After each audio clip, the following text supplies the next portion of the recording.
Well, a positive Friday. How are you? Welcome to the Jason Gregor Show on Sports 1440, live on Oilers Nation YouTube, where, hey, Oiler fans, you've seen this before, a 2-0 lead on the road. That is the third time this road trip. The Edmonton Oilers, who have actually started quite well this season. And now we'll see. Can they keep going? Started well. All you got to do is play well. So a good start for the Edmonton Oilers. 21-6 were the shots in the first period. The Edmonton Oilers, guess what? Anybody who tries to tell you it's this their defense or it's their system just shows you they don't know what they're talking about. It has nothing to do with the Oilers system. Okay, the Oilers, they gave up a grand total of 0 high danger scoring chances that period. 0. Guess what? When you do that, game's a little easier for your goaltender, isn't it? Not hard at all. Possession in the offensive zone, 10 minutes for the Oilers. Puck in the offensive zone, I should say, 10-4. Slot shots, 5-2. Scoring chance, high danger scoring chances, 3-0. Scoring chances off the cycle, 4-1. Scoring chances off the rush, 2-1. It was puck battle win percentage, 77-22. Okay, 77.8 to 22.2. That's really the difference, right? And it's it shows you that, hey, you know what? You can play well when they want to. I think that's pretty obvious. So they'll start the second period on a power play after Ovechkin took the ill-advised / cross-checking penalty at the end of the first period. Was obviously frustrated with how things were going. So we'll see. I'm Jason Gregor alongside Connor Halley. Gregor Show is always presented by PlayAlberta.ca, Alberta's only regulated online gambling website. And because of the early start, we got our picks in today. We always do the pick for PlayAlberta.ca. And you know what? November, we have a chance here. We've gotten a little bit of a roll lately to be somewhat in the on the right side of the ledger. And with thoughts from Don, who told us to pick Toronto, we went with the Maple Leafs, we went with the Oilers, and we took the over in the Minnesota-Colorado game. So we'll see what happens. Conman, what did you think of the first period? Gregor, I thought it was fantastic. There was a couple shifts there towards the end. McDavid's line was out there. They made it look effortless. The passing was fantastic. It was tape to tape between he and Matthias Ekholm.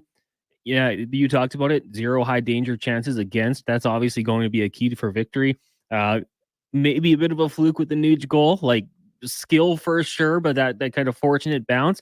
But you work hard, you create those opportunities, and those are the bounces you are going to get. So I don't know if it was the best period they've played, but one of the best periods we've seen from them this season, really limiting. Dude, you try to find a negative? They outshot them 21-6. How can they play better? They gave up nothing defensively. There's no negative. Yeah. I just don't know if maybe there was a better period. Like the comeback against the Islanders. I don't know. I'm just saying, great period. And I liked Desharnais at the end of the period, like getting Ovi to take that penalty.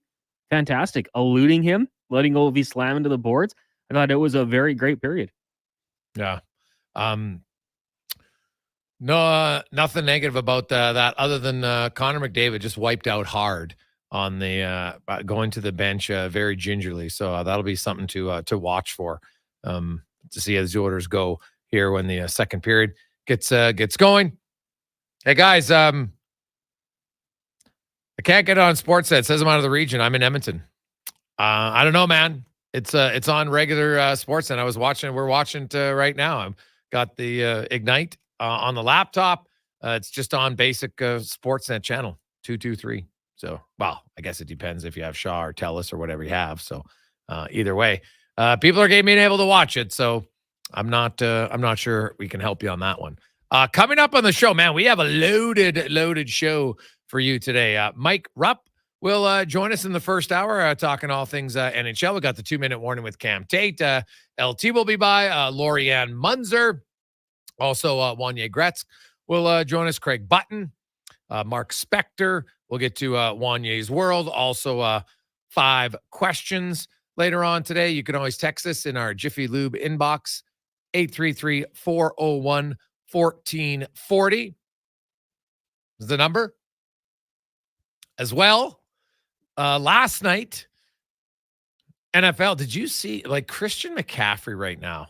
That guy is absolutely on fire for the San Francisco 49ers as they really manhandled defensively. They didn't give up very much. The triple header yesterday, we talked about it a little bit, but Dallas all over Washington as we expected. The 49ers, are they the best team in the NFL, Connor Halley? And McDavid's back, by the way.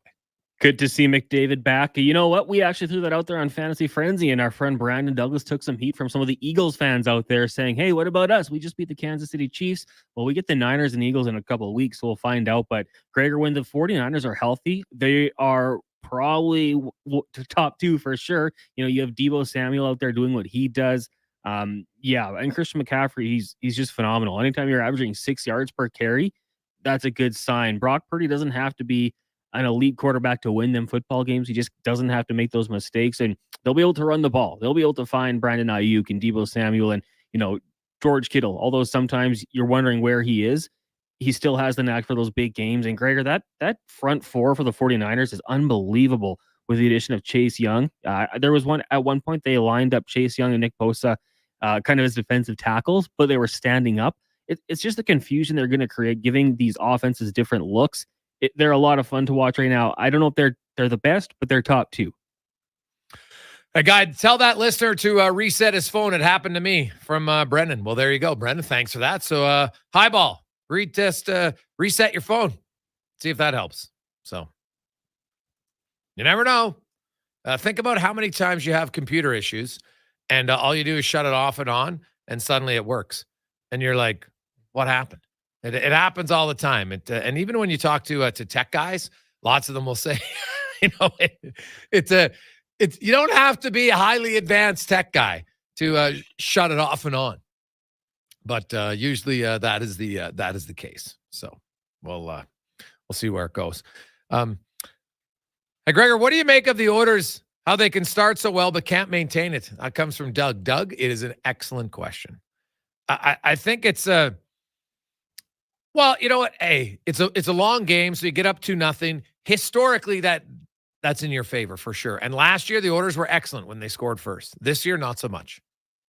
And I think, well, if you're playing loose hockey, even if you're up 2-0, eventually it's going to come back and get you, right? I just think the Oilers, to me, it's an illustration of their lack of commitment to the system. Because look at the first period. Look what they gave up. Nothing. Now, granted, Washington isn't the most offensive-minded team, so I always have to keep that in mind. But they've shown, if they commit to it, that they can be a decent defensive team. Right? You don't have to be out of this world, but a decent defensive team. So I've seen some people try to write articles about, oh, they're playing, this or they're that. Give me a break. Okay, it's execute the system. Doesn't matter what the system is, just execute it. And I don't believe that the Oilers have executed well enough, consistently enough. And we've seen it. And so through the first period, they executed very well. Now it's a matter of just continuing it. The game isn't 20 minutes long. The game is 60 minutes, right? And you need to continue to play smart, play disciplined. The Oilers didn't cheat. They didn't pinch. Now, granted, they were very aggressive. They had the puck all the time. So that's going to be the best. The best offense or the best defense is a good offense, right? Because if you have the puck, then the other team doesn't have and they can't score. That's a fact. So we'll see. But I don't believe for a moment that it's the system, Doug. Why haven't they found consistency? It's a great question. If you could, that's what separates the teams that win are the most consistent ones, right? The teams that win are the most consistent ones. So we saw an inadvertent collision. TJ Oshie and Matthias Ekholm, neither one saw each other. Ekholm crossed at the blue line. Oshie crossed the other way. They ran into each other. Oshie was down for a long time. Now he's taken off to the dressing room. No penalty on the play. There shouldn't be a penalty on the play. But you know what? The Oilers, the way their luck was going earlier this year, that would have been a penalty. Somehow Ekholm would have got a stick up on the guy, but that wasn't the case. And now we'll see how they finish off. But hey, guys, I keep reading, or I read Elliot Friedman, and he said the Oilers are just going to stand pat. Do you believe that? Well, I believe the one theory that, you know what, you can always try to fix your problem internally first. I get the theory behind it, right? As I've said, like people talking about Montembeault, like to me, that's a desperation move. You're just adding on. Oh, we're going to bring in another goalie who's not proven. Oh, great. I don't think that solves things. The Oilers' number one way to solve most of their issues is to play better defensively. However, I don't believe that Calvin Pickard's a backup goalie in the NHL. I don't believe he's consistent enough to be a regular backup. So now you're going to ask Stuart Skinner, like how much is Stuart Skinner going to have to play for you, right?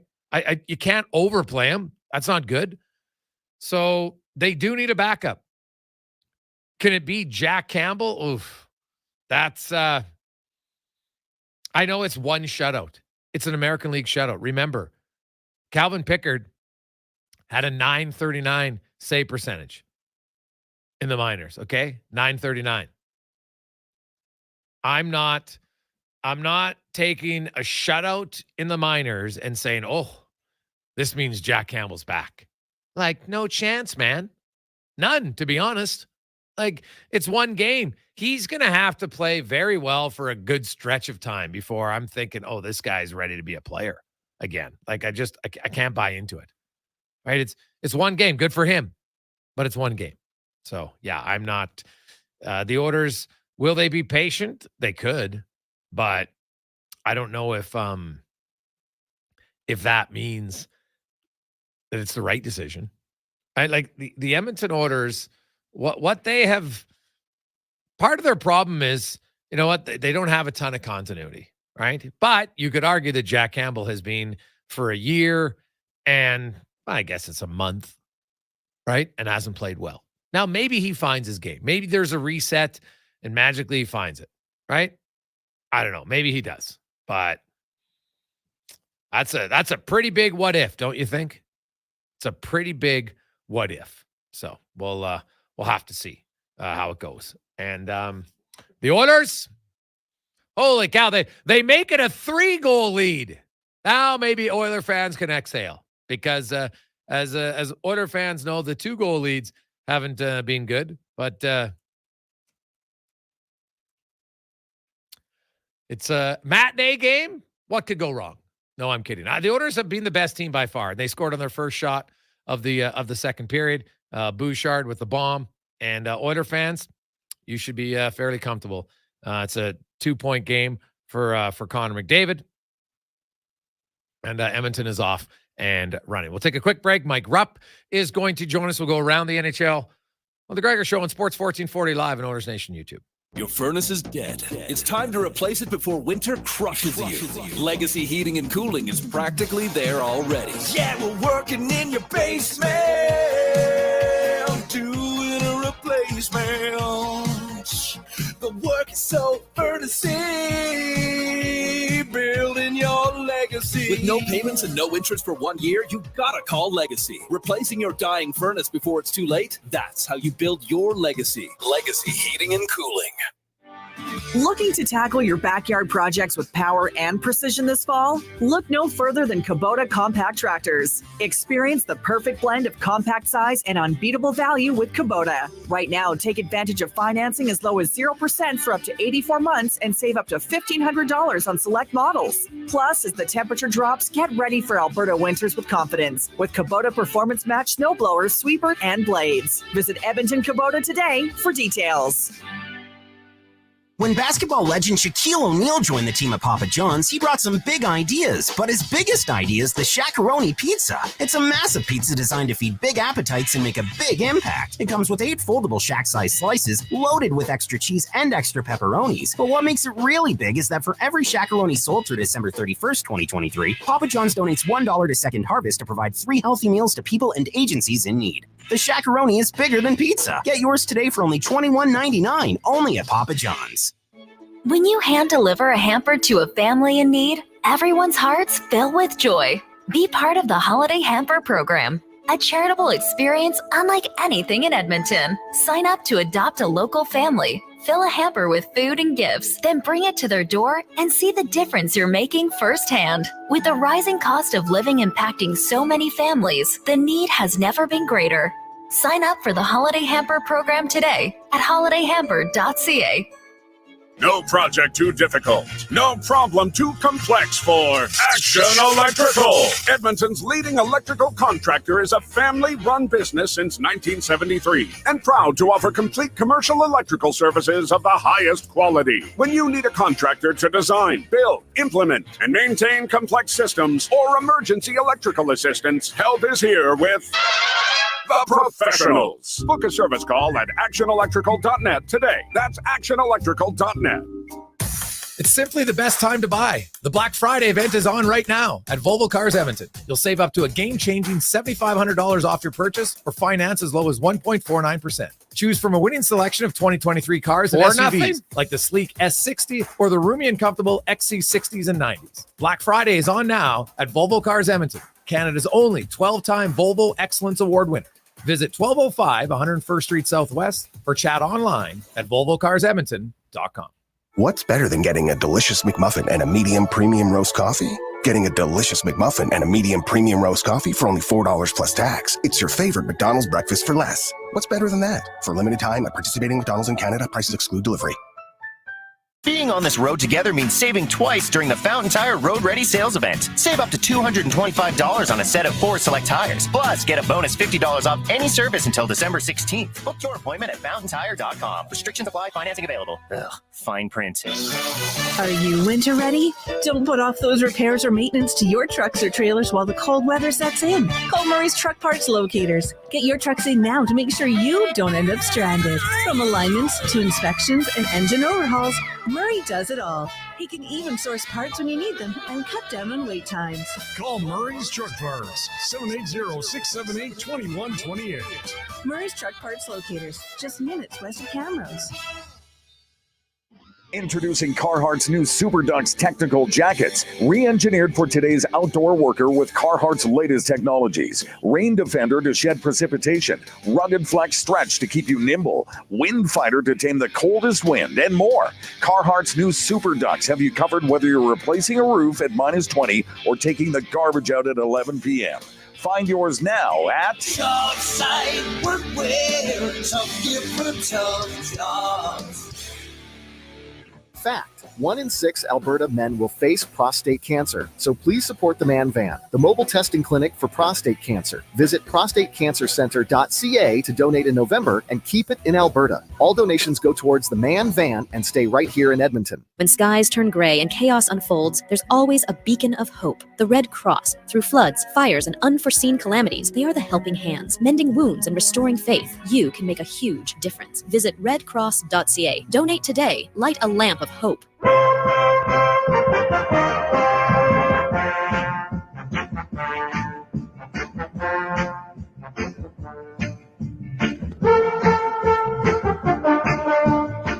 Portions of this hour brought to you by Papa John's. Try the Shakaroni, a big pizza with a big impact for only $21.99. For every Shakaroni sold until December 31st, 2023, Papa John's donates $1 to Second Harvest. Order at papajohns.ca. From puck drop to kickoff, it's the Jason Gregor Show on Sports 1440. Presented by PlayAlberta.ca, Alberta's only regulated online gambling website.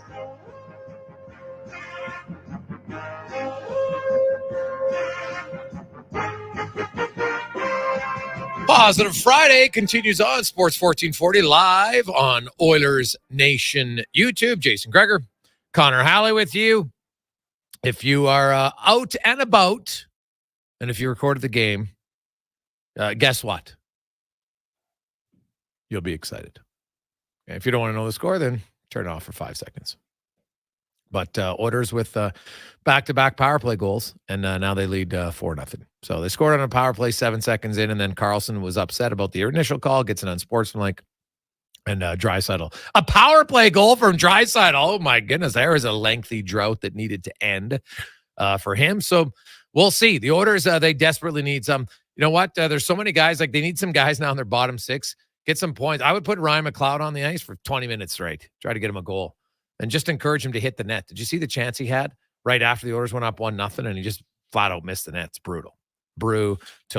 Let's go around the NHL now. Brought to you by McDonald's. And with the McDonald's McPicks small combos, you can enjoy a tasty junior chicken or a McDouble with small fries and a small mountain drink for only $5.79 right now for a limited time at McDonald's. As Mike Rupp, former NHLer, Stanley Cup champion, ace analyst on the NHL Network, joins us. Rupper, how you doing, my man?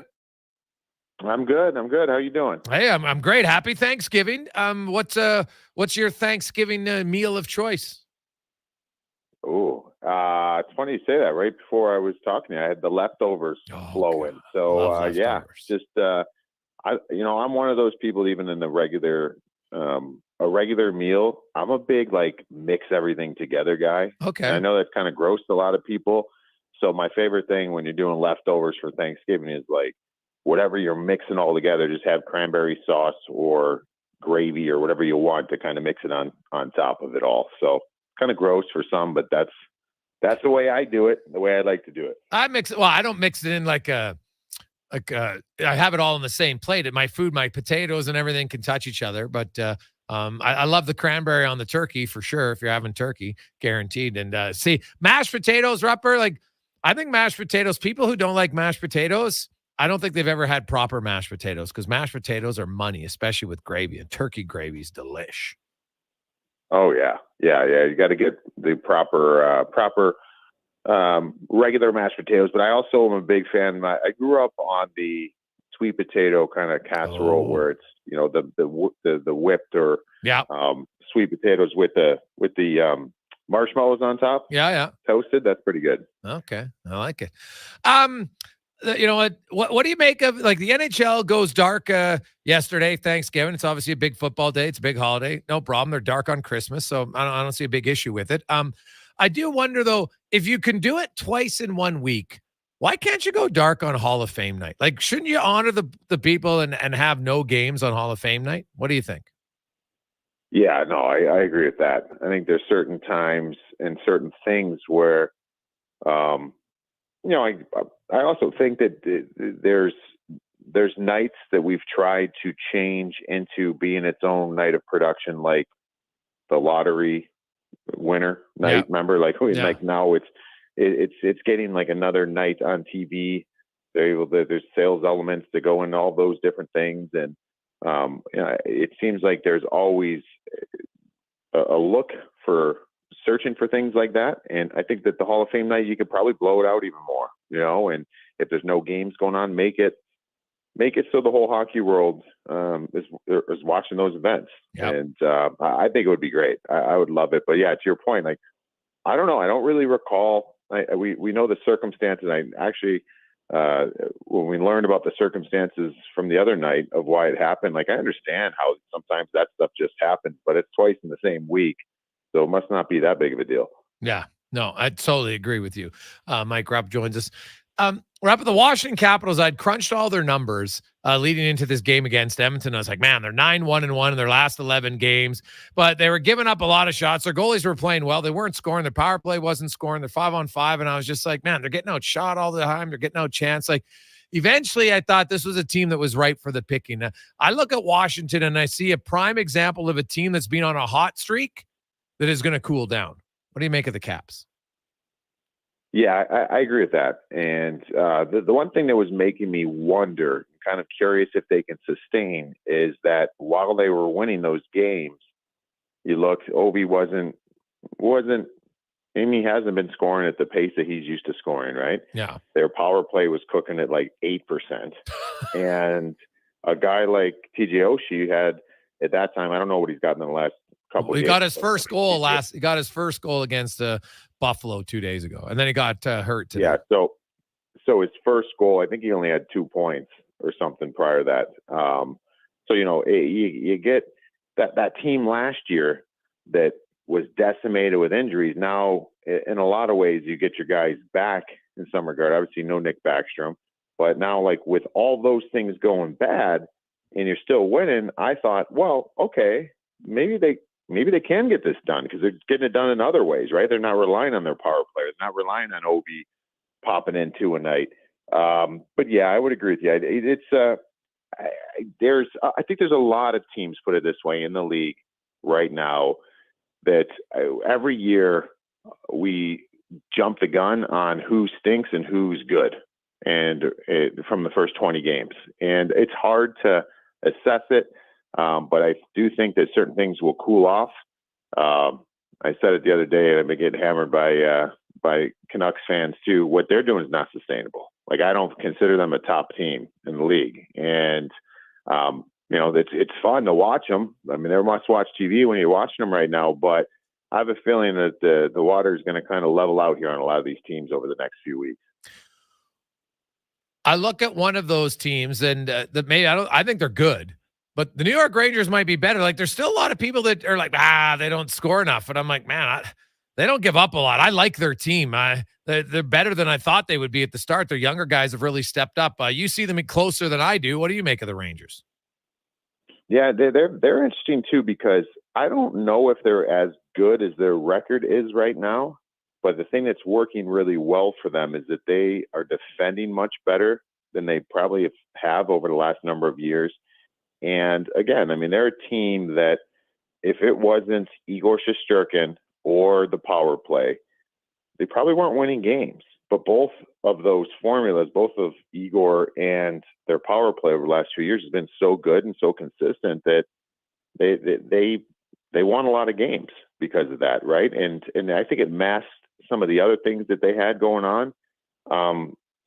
So yeah, they're not scoring as much, but they're finding ways to defend and win with defense. They're getting proper goaltending, and no matter who's in the lineup, whether it's Quickie or Igor, I mean, Louis Domingue got in there and got a win. Doing all this without Adam Fox, I think that sometimes through injuries of your best players, you've got to do it a different way. So I think it's really big for the Rangers. I think it's the big maturation process for them. These guys are maturing in front of us right now, and they're finding ways to win in other ways. And that's something that they haven't done, and we'll see if that can help them as the season goes on. But yeah, it's getting done in a different manner, but they've been certainly getting their wins right now. Mike Rup joins us, analyst at the NHL Network, also a color analyst for the Pittsburgh Penguins. And hey, let's talk about the Penguinis. What the Penguins are starting, they're only 9-9, Rupper, and they seem to take a step and then they kind of fall back. Then they seem to take a step and then they fall back. What's gone wrong? What's been the challenge for them as far as consistency wise? What's lacking? Yeah, for them, I think that they have been struggling with production on paper from their depth part of their lineup, and the reason why I word it that way is their third line of Ehlers, Zahorna. They've got who am I missing here? Ehlers, Zahorna, and Drew O'Connor. They're very solid, and they're like your typical third line that's going to be good defensively, play at the right end of the ice. They're going to grind the team down, forecheck, create some things, and garner some momentum for your team. They're starting to put the puck in the net a little bit more and be a little more consistent in that. And the fourth line starting to be used in more particular ways as far as D-zone face-offs and giving them a job to do. Earlier on, they weren't getting production by really any of those two lines. It's getting better. The goaltending's been Tristan Jarry has not been consistent. It's gotten better. Alex Nedeljkovic has been great when he's gotten in there. So we'll see how that evolves. But this is a team that they've had a couple of very, very impressive wins. They shut out Colorado in a big-time fashion earlier in the year, and then they shut out Vegas the other day, and it was very impressive. But then they also have some stinker games, right? So it's like everybody else right now. You're trying to figure it out in the first 20 games. So they've shown some flashes of brilliance, but they also have shown some very, very big inconsistencies in their game that have kept them down there at a 500 hockey club right now. What about the Sabres, who they're playing later tonight? 8-9-2 without Tage Thompson. This is a season where they were hoping to take a step forward, Louis, and so far it hasn't happened. What is there issues defending still 5-on-5? Because I know that was a problem last year. And to me, it's kind of like at Edmonton, although Edmonton's got a lot of problems, but just a consistent defensive game from Buffalo. Is that what's lacking? Yeah, I mean, I think it's kind of things that we thought that we'd be concerned about, like they're defending. The goaltending is the goaltending good enough? And when I mean good enough, like yes, they have NHL caliber goaltenders, but for a team that doesn't defend that great, do you have a goaltender that can steal you games?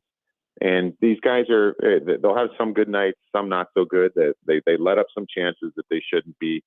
Yeah, I mean, this is a team that I just think that Tage Thompson injury will probably sink them. They might still be able to stay in the fight, but I feel like the last 3 years we've been talking about Detroit, Ottawa, and Buffalo, and it's like every which time it looks like there's someone else that looks like they're going to take that lead there and grab that playoff spot, and then I thought the Ottawa Senators are going to be that team this year. Then they have that very bad start, like they've had every year is a bad start. So. Yeah.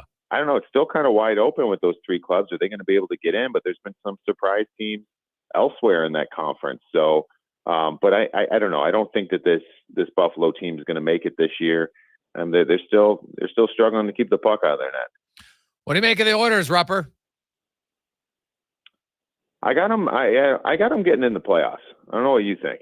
And the reason why I look at that is I just feel like this Oilers team has had a rough go. We know this, but they're also a team that second half of the season over the last number of years, they've been really good, and we know they can run real hot, right? And all this is based off of being healthy too. But I don't think there was enough teams that took advantage of the Oilers fumbling through these first 15 games. Yeah. And when you look, the fact that Seattle has been stumbling.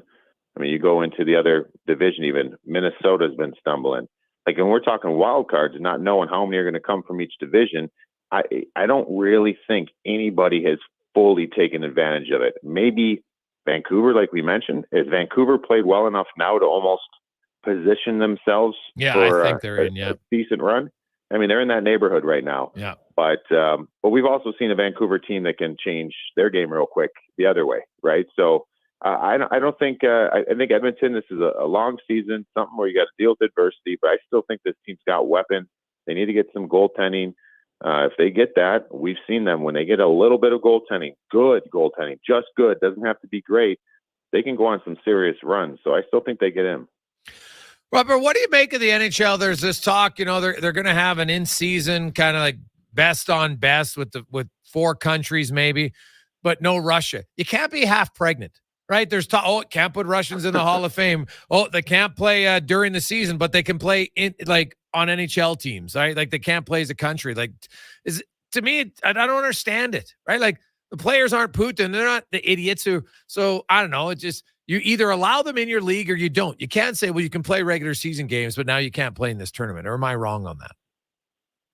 No, I think you're bang on. And don't call best on best then, because best on best has to be everybody. And so whatever which way you get to that, or if you get to it, it's got to be that.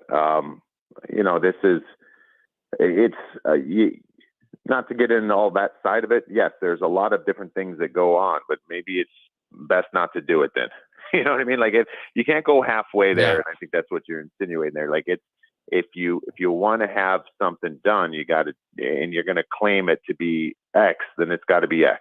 Like it can't be Y and Z. And I mean, you're talking some of the greatest players, and this is a worldwide game. That's one of the great things about hockey. You get all these different countries in the interest, and it's a global game. So I don't like it, explained that way. That's best on best. It only is if you got every country involved. Yeah, well, that's the thing, right? Like if you're not going to have Germany, well, that means you have no Draisaitl, no Stützle, no side. Like you're leaving out some really good players. So to me, I get why the NHL wants to have something like this. Well, then just do it the proper time, which is August or September, like you always have going back to the Canada Cup days, right? Like that's the one that makes the most sense, and get the teams in there. However you want to get the countries involved, there should be the top 8 countries, no question in my mind.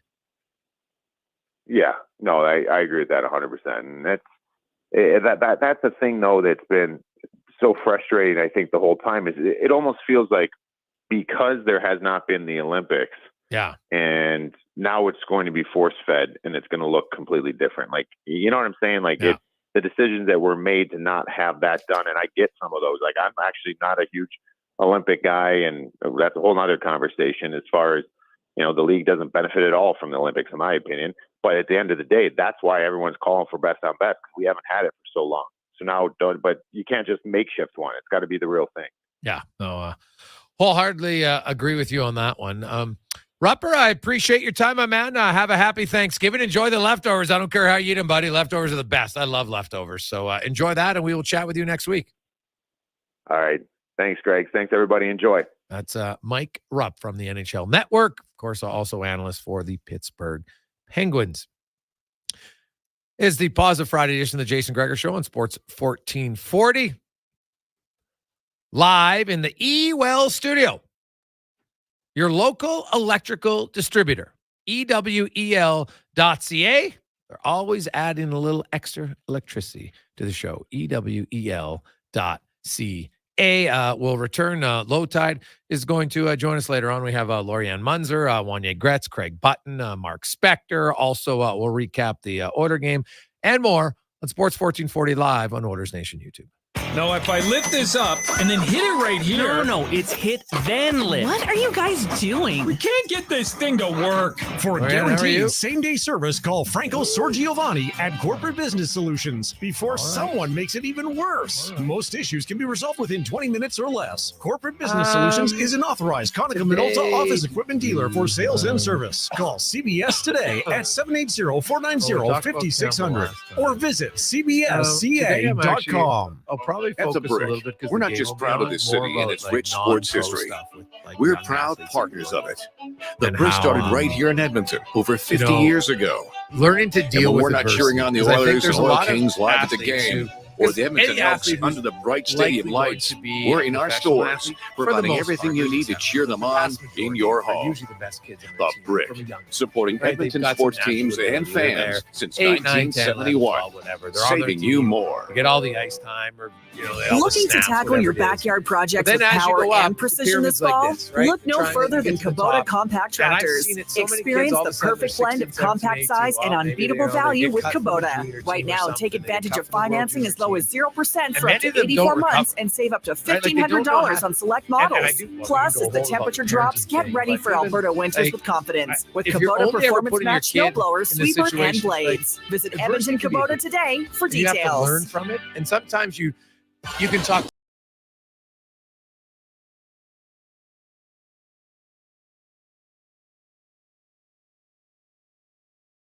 Contractor in electrical services. It means that they are able to support their clientele all over Alberta with the same high level of professionalism and integrity. From conception to completion and beyond, throughout Alberta, contact the professionals at actionelectrical.net today. That's actionelectrical.net. The job isn't done until the last load is hauled, and having a semi-trailer out of commission is not an option. Whether replacing or adding to your convoy, Edmonton Trailer has a huge inventory of new and used semi-trailers, trusted by the gravel, logging, oil field, fluids, and freight industries. Find a trailer right for you online or at one of their 3 locations. For sales, service, parts, rental, and finance, when you're in it for the long haul, Edmonton Trailer. 5-time Alberta Junior Hockey League champions, the Spruce Grove Saints are celebrating their 20th season in Spruce Grove. Be part of the action and enjoy some of the best Junior A hockey Canada has to offer by experiencing a Saints game for your next outing. Tickets range from $9 to $15 with free parking and some of the best food and drink specials in town. For more information on tickets and how you can become a partner, go to sprucegrovesaints.ca.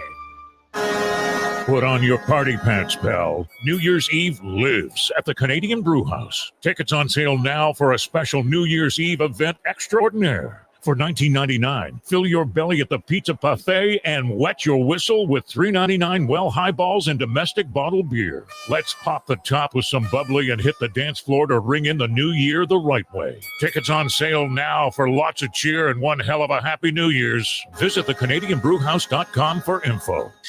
From waking up extra early, taking that long drive to the airport, and waiting to board for hours and hours, the last thing you want up in the air is your travel insurance.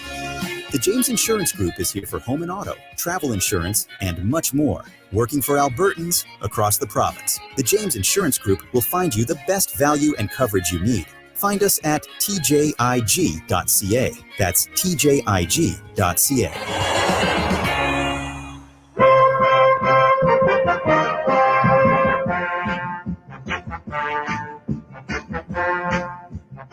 Portions of this hour brought to you by On the Rocks Kitchen and Drink. Watch every single Oilers game at OTR with $4.50 Molson Canadian and 60-cent wings. Plus, play Oilers, score, and win, and you could walk away with a ton of On the Rocks gift cards. Oilers hockey at OTR. Book your table today. Jasper Ave and 118th. Hat tricks, touchdowns, and home runs. Get it all with the Jason Gregor Show on Sports 1440. Presented by PlayAlberta.ca, Alberta's only regulated online gambling website.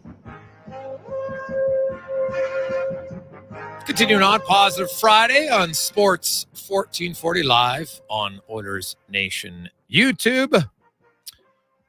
And it's time now for the Oil Report, brought to you by VolvoCarsEdmonton.com. Actually, you know what? We'll get to that in a sec. But first, let's get to, it is Friday. So excited about the Oil Report. Low tide's on early. Got really excited. We'll get to low tide in a second. But first, we'll get to the 2-minute warning with Cam Tate, of course, joins us at Monday and Friday. Now, if you don't know who Cam is, Cam, of course, a longtime journalist in the city. And he has cerebral palsy, also is in a wheelchair. And at times, can't speak as clear for everybody to understand. So, but has great ideas. And with the wonders of technology, Tate joins us with the 2-minute warning digitally every day. Thanks, Big J. Since it's Positive Friday on the Jason Gregor Show, the 2-minute warning is more than happy to contribute. Fast, Eddie here reading what's-his-name's words. I mean, Cam Tate. Friday morning means putting the coffee pot on and getting on the internet to find a topic. I mean, the hockey club in Edmonton is in the tank and the football club. Get the for sale sign, folks. So my internet search began with the Alberta Junior Hockey League to see what's going on. Got a soft spot for the old AJ. When I was a sports writer with the Edmonton Journal, I wrote about over 300 stories on games, players, coaches, trainers, billet families, and everyone else who worked together as an engine which drives the AJHL. When I clicked on the AJHL homepage, I saw what I was going to write today, right in front of me. 5s, that's right. A picture says 1,000 words, right? Now, you might think those pictures are of a player with the widest smile, stick in the air, with the puck buried in the netting with a big goal, or a goaltender in a David Copperfield pose, making a save which set your PVR there. Grandpa will be on every cotton-picking television sports highlight reel, and all of those stories are great. But guess what? None of those pictures are today's topic. Instead, what I invite you to think about. More importantly, envision Sia, pictured of AJ players who achieved what junior hockey is so profoundly known for. Sure, scoring goals and making saves, and even winning championships is never lost on me. Never, ever, ever. They are important. But the thing I want to celebrate today is the 5 pictures of young men who recently committed to universities, proving yet again how junior hockey leads to lifelong opportunities. Can't beat that now. 2-minute warning, Mondays and Fridays, The Jason Gregor Show, Sports 1440. Pretty cool story when you think about a good idea by Tater. And, the AJHL, hey, you know what? There's lots of players in the AJHL. There's lots of players in junior football. Lots of players, CIS, get good recognition and need it. So fantastic stuff. And when you look at it, the scholarships, there's, the Saints have had a lot. Crusaders, they got a really good team this year, by the way. If you haven't gone out to check out some AJHL action, I highly recommend the Crusaders. The Saints, a little bit of a slower start for them than normal, but the Crusaders are really rolling right now. Exciting team to watch, a very skilled team. Now, let's get to the Oil Report, brought to you by Volvo Cars. Edmonton, stop in this weekend. You have until the end of the month where you can get up to $7,500 off any 2023 model. The S60, XC60, XC90. They got them all at Volvo Cars Edmonton. .com as Al Mitchell, host of The Lowdown, joins us now. Just about the end of the second period, a second period that's really been dominated by the Oilers' power play. Al, you haven't seen that. The Oilers' power play, and the thing is, when this game started, the Washington Capitals penalty kill was 96% in their last 11 games. 96. They'd actually outscored teams. They'd scored 2 shorthanded goals and only given up 1 power play goal in their last 11 games. They were rolling. At the Oilers' power play comes in, they go 3 for 4, and some key goals, because 2-0 leads have not been pretty for this team on this road trip, Al. So it was a big third goal, then a fourth goal, now 5th goal for Draisaitl. And if all of a sudden the Oilers can get going on their power play, it doesn't solve their defensive woes, but at least it might put a line through one of the areas of their game that needed to improve. Yeah, and every team has. I think you were the one who tweeted out earlier about teams go through this, and the Oilers have in the past. What's happened though is they've been losing games that they would have gotten a point in or whatever. McDavid has not been himself. Clearly, he's getting better. Leon scoring is a big deal. I think Bouchard's shot shows that there's something going on there. Kane scoring again, 9 goals.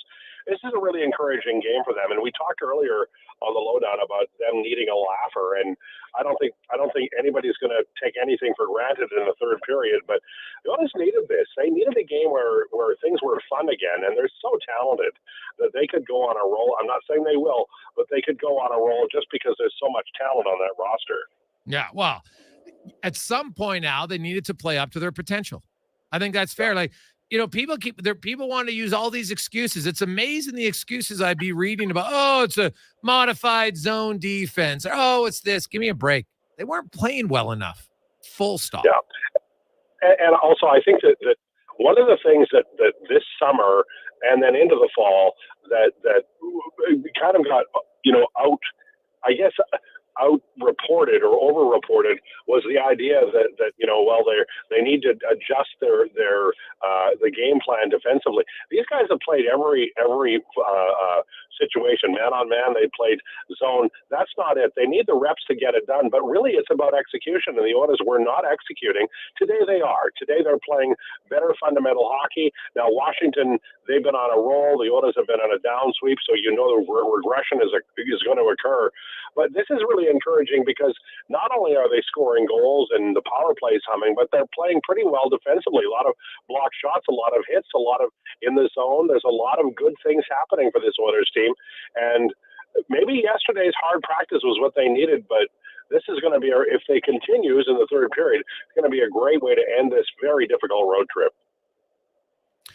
Yeah, well, it was a tough trip that could have been a lot better, right? If you look, the Carolina game was awful, but Tampa and Florida, they probably should have won one of those games for sure. And arguably, when you're up 2-0 in both of them, and maybe you could have won both. But either way, this was a much needed win, Al, because I think they got to win against the Ducks and then got to find a way to split against Vegas and Winnipeg when they go into their 5-day break, when their coach can drill down even deeper, maybe on some things that he wants. He'll have a better sense of what he has as a team. And, he said it would be 10 games. That'd be 9 games for Knobloch behind the bench before that 5-day break. My understanding is they'll probably have the Friday and Saturday off, and then they'll practice for 3 days before they play Carolina in a start of a 6-game homestand. But this is they needed to go 3 out of their last 4. And, Washington and Anaheim were easily the 2 weakest opponents of the 4. Yeah, and it's a good sign because Washington was playing well, but they're kind of rebuilding, reloading here. They've got a lot of young players as well as some veterans who maybe are a little long in the tooth. So, and Lindgren's playing. This is a team that right now the Oilers need to.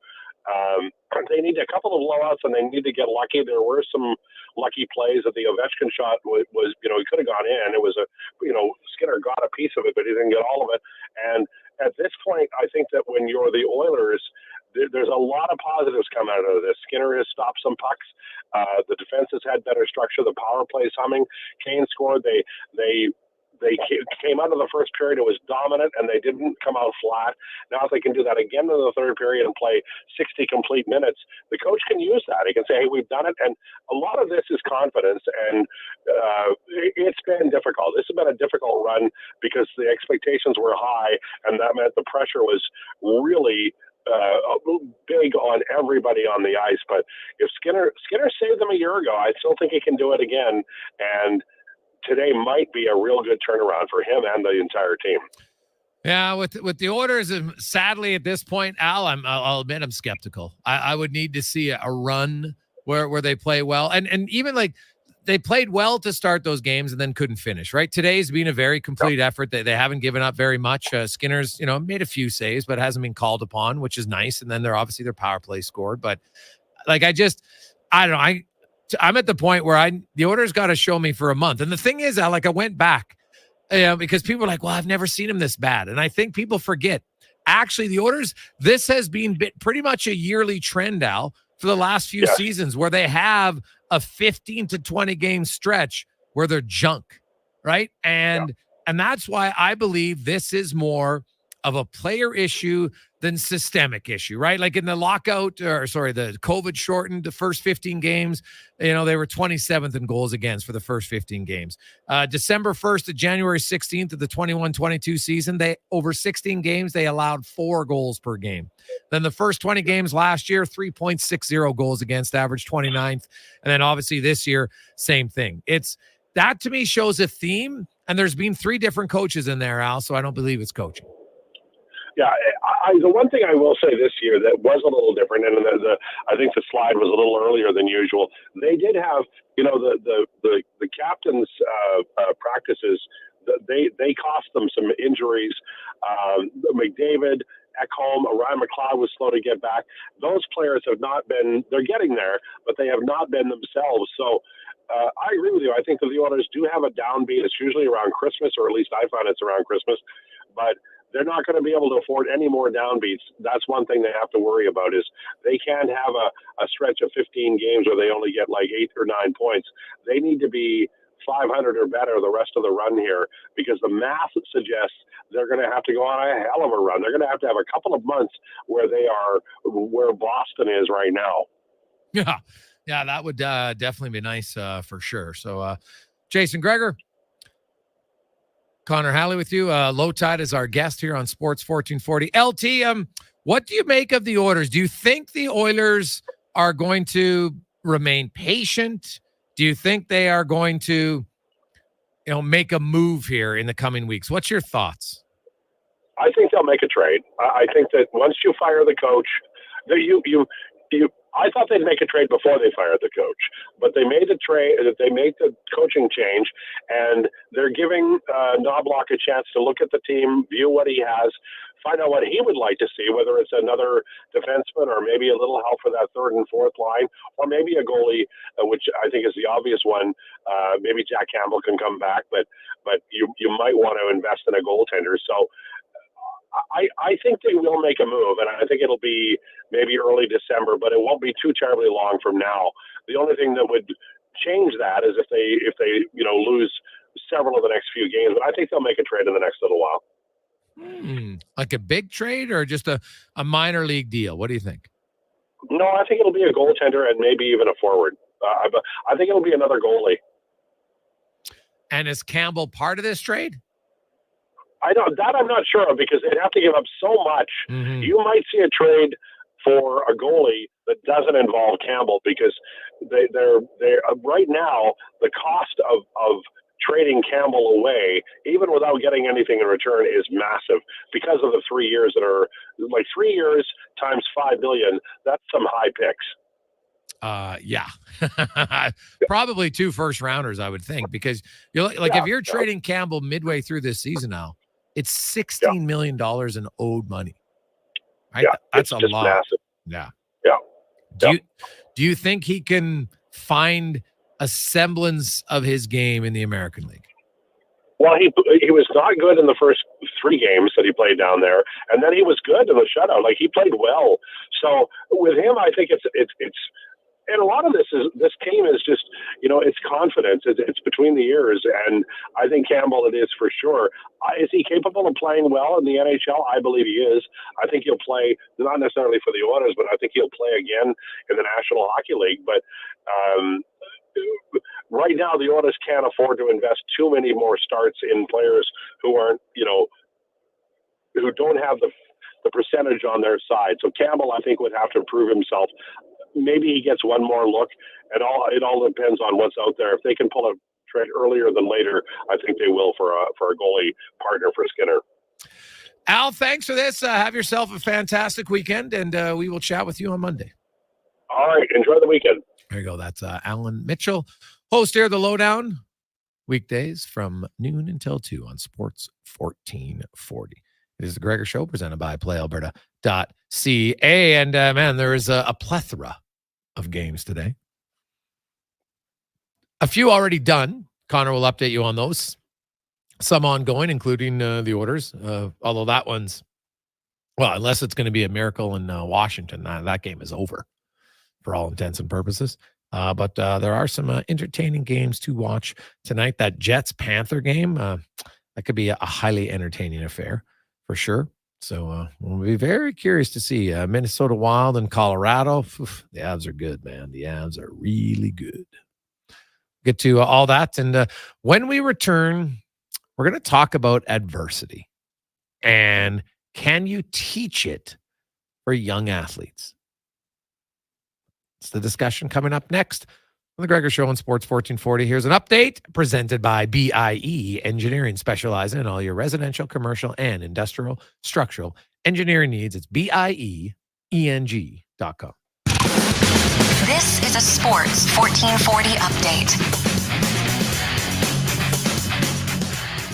Busy day in the NHL this afternoon. After 40 minutes, the Oilers on top of the Capitals, 5-0. Leon Draisaitl with 2. Nugent Hopkins, Vander Kane, and Evan Bouchard, the other goal scorers in this one. Elsewhere around the NHL, the Preds beating up on the Blues 7-2 in the second intermission. In the third, the Blue Jackets have a 2-1 lead over the Devils. The Kings have a 4-0 lead over the Ducks, and the Canadians trailing the Sharks 1-0 midway through the second. Later tonight, the Sabres host the Penguins. Islanders take on the Sens. Hurricanes up against the Lightning. The Jets in Florida to take on the Panthers. The Stars will host the Flames, Avs in Minnesota, and the Kraken taking on the Canucks. Finals from earlier today, the Red Wings get past the Bruins 5-2. Rangers over the Flyers 3-1. And the Blackhawks knocking off the Maple Leafs 4-3 in overtime. One game in the NFL today, the first ever Black Friday game, has the Miami Dolphins leading the New York Jets 20-6. 5 minutes remaining in the third quarter. And in the association, one final from earlier today, the NBA in-season tournament, the Magic knocking off the Celtics 113-96. Later today, the Raptors will take on the Bulls. That gets going at 5:30. The Heat in New York taking on the Knicks. Grizz host the Suns. Pistons in Indiana, and the Bucks welcome the Washington Wizards to town. It's a busy weekend for the Oil Kings. They'll host the Pats tonight and then take on the Hitmen in Calgary tomorrow. Both those games starting at 7. 6 games in the AJ this evening, including the Saints hosting Calgary and the Crusaders in Canmore. Both of those ones will start at 7. Gold Bears hockey tonight. The boys out in Manitoba taking on the Bisons, while the Pandas will host the Bisons tonight at 7. Tomorrow at 2 o'clock down at the Drake. And Bears and Pandas basketball in action at the Saville Center, taking on the University of Northern British Columbia. That'll go tonight and tomorrow. Coming up in hour 2 of the Jason Gregor Show, we'll be joined by Olympic gold medalist Laurianne Munzer, and we'll keep you up to date on what's going on between the Oilers and the Capitals. I'm Connor Halley. This has been a Sports 1440 update. This is Sports 1440, a Stingray radio station broadcasting on Treaty 6 territory. Download the free iHeartRadio app and listen to CKJR wherever you go.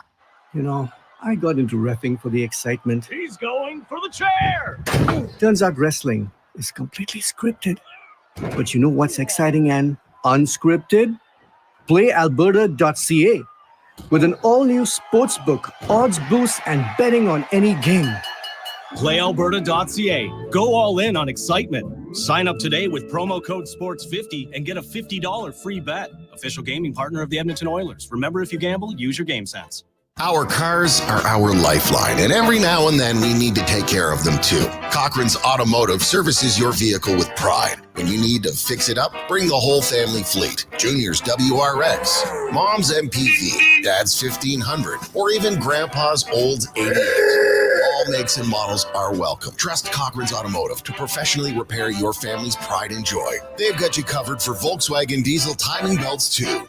Call 780-452-5001. This is a commercial for Corporate Business Solutions. Corporate Business Solutions, aka CBS. That's also known as CBS. As I was saying, Corporate Business Solutions empowers any business to become more efficient and profitable with office machine technology that really works. That's why they're the #1 Konica Minolta authorized dealer in all of Western Canada. Well, why don't you just read the next line? Sure. Corporate Business Solutions. Local service, local support, local always. Visit cbsca.com. Hey world, get ready to believe. At Oodle Noodle, we serve up world-class, worldwide flavors in our sweet, saucy, and fiery noodles. We believe in the power of nudes. We've got everything from saucy mac and cheese to sizzling pad thai to so many other unbelievable dishes sure to make you a noodle convert for life.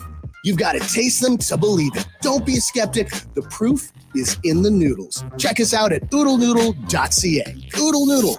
We believe in noodles. Hey, sports fans, we've got a clear choice for you. At Crystal Glass, we provide customers with the perfect glass for any job. From home to auto and even commercial, installation or repairs, we're your team. Call 310 Glass or visit crystalglass.ca. Crystal Glass. Why choose Jobsite Workwear for your Carhartt needs? We're your local, independent, Alberta-owned and operated experts. That's right. And with nearly 2 decades of experience, we know Carhartt inside and out. From outerwear to the legendary Carhartt A18, we've got you covered. At Jobsite, you'll find the largest selection of Carhartt in the heart of Alberta. We're not just a business, we're a local tradition. Find your Carhartt at Jobsite Workwear. Tough gear for tough jobs. Does anyone buy an RV in the fall? I mean, why would you go to all the trouble to find just the right one when you can't enjoy it until the spring? Only someone like Rick Showers from Noble RV would know the answer. Ain't that right, Rick? That's right, Bob. You'd be surprised how many people buy their RV from us in the fall. It's a buyer's market. The people who sell their RVs with us are often a little more motivated to sell this time of year. And that means a better deal for you. And when you buy your quality used RV from Noble now, I cover the cost of storage and winterization for the coming winter. So you can pick it up in the spring, ready to roll without paying an extra cent. Winterization and storage? That can cost quite a bit, Rick. Not when you come to No Bull. Our inventory is constantly changing. Something we have today, we might not have in the spring. So the best time to find the RV that's right for you is anytime. And that's No Bull. NoBullRV.ca.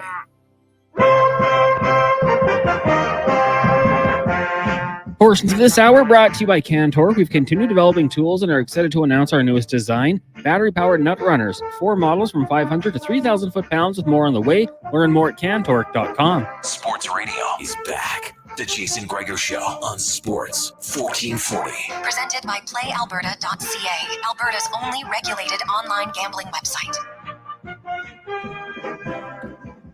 Positive Friday continues on. Welcome back.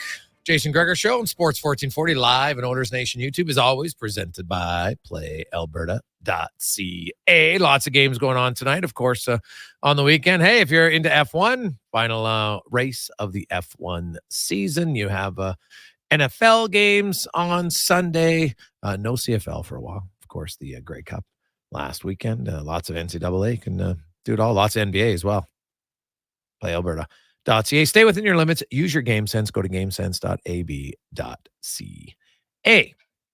We are joined in studio now by our regular Friday contributor. She is, of course, the co-host on the Kevin Kara Show every Monday here on Sports 1440. Two-time Olympic gold medalist Laurianne Munzer joins us. Laurianne, how you doing? I'm doing awesome. Happy Friday, Jason. Yeah, it's Positive Friday. It's nice. How you doing? Oh, well, you know what? When I look in the mirror, I'm great till I look in the mirror and I realize it's only been 2 weeks. So that's the, that's the pain of knowing. So hat and toque. Thankfully, it's winter time, so I can wear a toque and no one ever questions why. So nice. All my friends are like, why are you wearing a hat? And I'm like, zip it. So there you go. But I want to talk today because you, of course, work with a lot of athletes. You yourself, and anytime you're an athlete, I don't care who you are, you deal with adversity. The best of the best. It's not just like this easy road to Successville and everything's do escalator up all the time, right? Some people have maybe an easier path than others, although they work super hard when no one ever sees them. But lots of young athletes, and I think in lots of sports, not always, but in many cases, are some of the best players on their team. So they have lots of success early on. You know, if they're a goalie, they get lots of saves. If they're a goal scorer, they're probably scoring lots of goals early on. You know, if they're hockey players, well, you know, basketball, whatever it is, they're normally one of the better athletes. That's just how it goes. But then as the older you get and the higher level you go to, well, the competition increases. And there's lots of kids now that are similar to you that have always had success. And there's lots of athletes who they have that first kind of bumpy road, or maybe they get cut from a team, or maybe suddenly now they're not the go-to guy or girl on the squad, and it's hard. So dealing with adversity, I think people, you know, no one ever wants their child to deal with to have adversity, but it's actually good for them, I believe. So where do you come out on adversity, number one? And do you think you can teach someone how to handle adversity? Oh, those are good, really good questions. Couple of things. Adversity is healthy. Everybody's going to go through adversity. You, me, everybody in the studio, all the listeners. And it's going to come down to what do you do with it? And you've got two choices. Either you can take it as a learning experience, or it's going to sink you and you may never recover. And it always makes me sad when I see an athlete or a person who had an obstacle, who had something happen, a challenge, and they just went, I'm done. And they take their hat off and they throw it in. And it's like, I'm done. And sometimes the environment around us will lead us to make that choice. Whereas you see another athlete that goes, not again. And they come out of it stronger, better, faster, more prepared. And sometimes, Jason, sometimes what it is not knowing. Yeah. Is just they've never experienced it before, right? And it's in every area. It's at work, it's relationships. Your first love can become your first crush. You know, one of my best longtime friends, he's with his high school sweetheart. They've been together forever. But it doesn't always work out like that. You don't win every game, but the question is you learn from every game, and what are you going to do with it? Can you teach it? Yes and no. I think it's called prepare for it. There is the term become comfortable being uncomfortable, right? And so that would maybe fall in a similar category or different. And so when you work with athletes, and not just athletes, because I think you could just work with everyday people, and right, you don't have to be an athlete to deal with adversity, right? Like you could be in your personal life, it could be in your home life, it could be in your work life. There's lots of areas. And so this is for everybody. It's not just for athletes. And you know, sometimes you got to be uncomfortable at work. You have to have an uncomfortable conversation with someone, right? And you can't avoid it, right? But very few people like confrontation, right? They're just like, oh, geez, if I can avoid it, I'll do it at all costs, right? We do everything to avoid it. Oh, it doesn't. I've never been like. It's funny. My wife and I are very opposite that way. I don't mind having a conversation about whatever, and my wife will. You know what? Like she's Miss Harmony. She will try to avoid it at all costs, and we've had conversations. I have to learn that that's her personality, so she learns mine, and so you work together. But you know, even when you do it more, all of a sudden you're like, hey. I had the conversation. Yeah, I was uncomfortable, but I survived, right? Like, is learning that, you know, like you're not going to fail. Like it's sometimes I think confrontation is similar to dealing with failure, right? You want to avoid it at all costs. Well, there's one or the other. Either you win or you lose. And we associate losing with failing. And it's a really messed up definition. It's a messed up word. And I think it should be just eliminated. Is just, what are you learning? It's learning, or you're growing. And having a conversation, a difficult conversation with somebody, you're stretching, especially if you don't like doing that. And you're going to learn so much more. And it comes down to perspective, right? What perspective do you have? What perspective do I have? What do our partners have? And it's like we could be similar, but we could be as different as day and night. Like I wore a black shirt in, and I looked at the score before jumping in here with you, and I'm like 4-0. I'm like, I'm going to wear a black shirt all the time when the Oilers play. Are you a superstitious person? For For certain things, yes. I have certain traditions. We talked about that. The left foot goes in the shoe, the right foot goes in. All right. So you'll wear a black shirt on the game on Sundays, what you're telling me. Absolutely. All right. Absolutely. Okay. But it's your perception. It's your perspective. And it's just, that's the way it is. So now, I don't know if you can prepare, like maybe you can help prepare someone for the eventual adversity that you're going to have, right? That maybe you can do that. So what are some things for people and maybe even parents, how can they help their children deal with adversity after it's happened? Well, I think number one, let them talk about what the experience was. Take them through. Because if you don't get it out, they're going to be talking about it everywhere with everybody. Okay. And then perception or perspective. What are 2 different things you could have done? I would probably say come up with 5, but let's start with 1 or 2. Sure. Because if you can't do 5, you're never going to do 1. Right. But let's get you on the map. Okay, if there was a situation, maybe your power play wasn't great, what are 2 options? What could you be doing? If your goaltending isn't great, what are 2 options? Do you need more practice time? Do you need to be screened more often? And in practice, yeah. Okay. Yeah, and have 2 pucks coming at you. Like, I don't know. What are some possibilities if you made that one component or one section into a drill, how would you do it? And you put them into the coaching perspective of going, okay, bird's eye view, 30,000 feet, you're looking in on what happened, stop the film, rewind it, and play it out 2 different ways. You can have your left hand playing, you can play it right hand.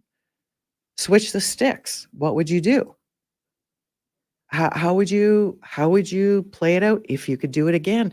And sometimes you have to see it twice in your mind before you go, oh, well, if they do this, I could do that. But if they do that, then I could do this. And at least you've got something to counter it with. That's the way, like when I was racing and I explain it to athletes or even business people, how would you do a meeting over again? What would you say different? Would you prepare different? And in sprinting, one time you're leading, the other time you're following. So you have to have 3 scenarios. But you said you're leading once, you're leading twice. What's the third one? Well, when all else fails, what are you going to do? And that's where coming up and playing it as a game, it makes it fun for the kids. And then it's like, well, what did you learn? Or what's the lesson? Because there's a poem called Rules for Being Human. And it's really great. But the problem is we're going to forget them. And you're going to get the same thing over and over and over again until you learn it. You learn how to do the maneuver. You know how to deflect the shot. You know how to pass it. That's why we keep doing those drills. Laurianne Munzer joins us. Talk about dealing with adversity for kids. We got a few texts coming in on questions about it. Laurianne, my son is currently in U17 as a first year, and it's a big jump. He hasn't scored, and it's really hard. I don't know what to say. What's the best thing to say, or should I say nothing? I would probably ask him, what does he want? And then break it up and move it backwards. So if the goal is to score, what do you need to do to make that happen? And then, is there a hole or is it perfect? Does it go down just like a beautiful movie? And I would ask questions. I would be a really great observer, ask questions. Don't tell. Don't give your opinion. Don't tell. Ask questions. Don't tell. Ask questions. The best coaches ask the greatest questions, because then the person who's hearing the questions, they're thinking. Maybe they haven't thought that way. Okay, maybe you have to ask a better question, or you have to ask another question, and work through the frustration, because it's not going to be easy. And it's just, can you get them to see something you're seeing, but they're not doing yet? I like how you word that, right? They're not doing yet. And sometimes I think coaches and parents, same thing, tomato, depending on what you're doing, is you think you're explaining in a way because you know what you want the end result to be. That's telling. Yeah. So it sounds like, okay, I need you to forwards. I want you to stay up high, right? Like that's a very simple thing in, teaching young players. So now and I was like, you know what? My kids aren't getting it. So I sat down with the board and I said, draw me a picture where you're supposed to be. Mm-hmm. And lots of them were wrong. And I'm like, okay, well, I'm teaching it wrong. I said, so why would you want to go there? Right. But once I drew a defenseman on the board, because they've heard that when I drew the D, I said, this is where the defensemen are. Now where are you supposed to be? I'm supposed to be right there. Boom. But without the D, they just see like the puck and they're like, oh, I want to go to the puck. Well, and there's a big white open space. Yes. But you made the picture clear for them. Yeah. And it was eye-opening for myself because I was like, you have 7 kids and lots of them hear and see things different. Mm-hmm. Right. So you can say it over and over, right? Like we said, okay, guys, whatever we do in the defensive zone, never go forward on a faceoff. Well, the kid wasn't paying close attention. So what does he do on the first faceoff? He goes forward. And I'm just like, what the? And I come off and I said, hey man, what? He goes, well, I thought you said go forward. I said, no, never go forward. Oh, you didn't use the N word. Yeah. Never use no, never use never. Yeah. But in the defensive zone, like I don't want us to go forward ever. I don't ever want it because what happened at this age, the kids aren't strong enough to push it far enough. Yeah. And what they do is they push it right into the slot to the other team. Right. Giveaway. Yeah. So, yep. But it's fascinating learning. Like I learned lots as a coach about communication. Right. And then I learned that as a parent and a guy who said asking questions to the kids. Hey, and now, so I had to ask you, do you think it'd be good? Because we have this, I'm a coach. Is it good to ask a single kid the question in the room, or would that be putting them on the spot? All depends. All depends on what the question is. What is it that you want as the end result? If you're asking a question, is this for one person or everybody? Yeah, that's a tough one. Like to me, it would be like, so we have a 3P philosophy for our team, right? There's 3 Ps and they each letter stand. I don't want to give it away in case I'm joking, of course. All right. Like there's passing, positioning, and pressure. Very simple things for young players. Yeah. Passing, positioning, play the right position, and pressure. We want to pressure the puck all over the ice when we can. Those are our 3 kind of fundamental things. I've got it written down. I've handed out sheets to the kids. So I asked them before the game, what's the 3 Ps? And I go around the room and I get one kid to say it. So they all know what it is, but that's an easy one, right? Yep. So that would never if a kid doesn't know it now, it's game 12, I got a real problem, right? Yes. So they would all know it. But if I asked Sarah, where are you supposed to be in front of everybody? And she doesn't get it right. Well, now she's super embarrassed, right? So I think that's where but then it becomes team. How can you help out your teammate here? Okay. Yeah. That's what I would ask because it's a team is we. It's not me. Yeah. So if you don't know the answer, like transparency, raise your hand if you don't know, because that's the best thing. Yes. But then bring the team in. The team is strength in numbers and they will help. And just, ask the person next, over, 2 over, 3 over. Ask the team to chime in. That's the best thing right there, I believe. Yeah. And the last one I have about adversity is because dealing with it actually, I believe can any sort of struggles when all of a sudden you realize, oh my God, like I haven't wilted, I'm not dead. Here we go. That can actually gain confidence from it. So in your interactions with all the athletes, when you're working on the mental side of it, how do you frame the benefits of having and failures, but not winning, right? Or having a bad game or an off night or anything? How do you frame it so it becomes a positive? Well, you do the debrief. So how did it go? What did you learn? If you could do something different, 2 things, maybe 3, what would they be? And what's the learning experience from that? And then from there is, how can you take this so you can use it next race, next game, next event to an outcome that you want? And have you even thought of the outcome? Because I would even go back further going, what was your intention for that event or that race or that heat? Did you even set an intention?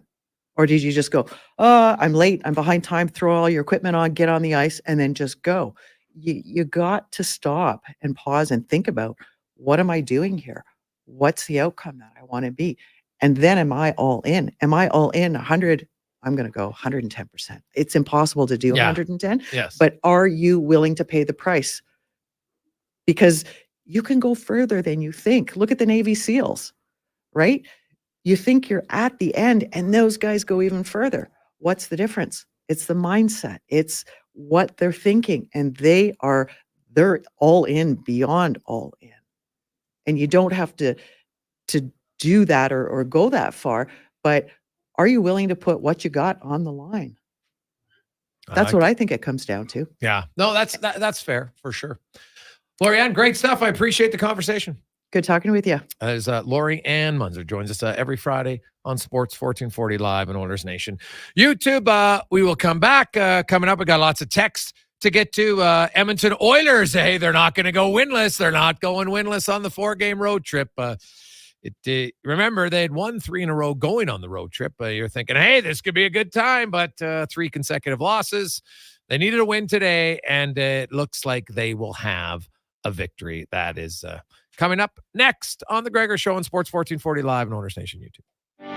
Looking to tackle your backyard projects with power and precision this fall? Look no further than Kubota compact tractors. Experience the perfect blend of compact size and unbeatable value with Kubota. Right now, take advantage of financing as low as 0% for up to 84 months and save up to $1,500 on select models. Plus, as the temperature drops, get ready for Alberta winters with confidence with Kubota Performance Match snowblowers, sweeper, and blades. Visit Edmonton Kubota today for details. Your furnace is broken. Legacy Heating and Cooling will give it a good talking to and make it smarten its act up right now. Call Legacy. Call Legacy. If your furnace is disobedient and refuses to heat. Call Legacy. Call Legacy. If you just want some peace of mind this winter. Call Legacy. Call Legacy. Plus, Legacy never charges overtime rates. Always call Legacy Heating and Cooling. When you call CBS, Hello, Corporate Business Solutions. you'll speak with a real live person located right here in Edmonton. No 1-800 number, no call centers, no waiting on hold forever. Just trained, experienced, and local service technicians. CBS is Western Canada's largest Konica Minolta factory authorized dealer of multifunction office equipment, printers, software solutions, and mailing machines. Corporate Business Solutions, local service, local support, local always. Call 780-490-5600 or visit cbsca.com. Hi, I'm Colin from Cantork. The call letters and studio have changed, yet Edmonton's passion for sports endures. Cantork proudly continues our partnership with Jason Gregor and is eager to get back in the game on Sports 1440. What's better than getting a delicious McMuffin and a medium premium roast coffee? Getting a delicious McMuffin and a medium premium roast coffee for only $4 plus tax. It's your favorite McDonald's breakfast for less. What's better than that? For a limited time at participating McDonald's in Canada, prices exclude delivery. I've won my fantasy league 7 years in a row. Something we get to hear about every weekend. And he stops at nothing to win. I have my techniques. Oh, yeah. Like the time you got us all plastered the night before draft. Or the time you sent yo mama jokes to me until I agreed to your trade. But every year, I take my winnings and buy everyone Wilhauk beef jerky. Wilhauk beef jerky. Because you don't win friends with salad. It's the only reason why I'm still talking to you. Yo mama still talks to me, too. In Leduc, Spruce Grove, and West Edmonton Mall. The job isn't done until the last load is hauled, and having a semi-trailer out of commission is not an option. Whether replacing or adding to your convoy, Edmonton Trailer has a huge inventory of new and used semi-trailers, trusted by the gravel, logging, oil field, fluids, and freight industries. Find a trailer right for you online or at one of their 3 locations. For sales, service, parts, rental, and finance, when you're in it for the long haul, Edmonton Trailer. Thinking Thinking about solar power? Action Electrical wants to eliminate your entire home or business power bill and keep more cash in your pocket. With effective paybacks in 5 to 9 years, give solar a chance with Action and put your lazy roof to work. Alberta is the second highest province for the amount of full sunlight hours, and with system life exceeding 25 years, solar power is like a McDavid draft pick. Still have questions about solar power? Contact the professionals at actionelectrical.net today. That's actionelectrical.net. Weiss Johnson, whoa. Hi, Dennis from Weiss Johnson. Are you one of the many living on borrowed time with your old furnace, praying that you can make it through another winter? You have been blessed so far, but stop gambling with your family's comfort and safety and get a new Daikin furnace with the best warranty in the business. Right now, we're offering free furnace upgrades, which means getting a better model of furnace that provides you greater comfort at a lower price. With multiple financing options also available, there's never a better time to get a new Daikin furnace from Weiss Johnson. Visit wjheats.com today. At Toyota, we believe you deserve a truck like the Tundra. It's a truck that's capable, reliable, and ready for adventure, just like you. A truck that's tough on the outside, yet warm and comforting on the inside. What? You know you secretly enjoy a nice warm bubble bath? Don't we all? It's time to Toyota. Lease a 2024 Tundra 4x4 Double Cab SR5 from $169 weekly for 64 months at 8.49% APR with $6,999 down. Hybrid also available. Visit shoptoyota.ca or your local Prairie Toyota dealer today.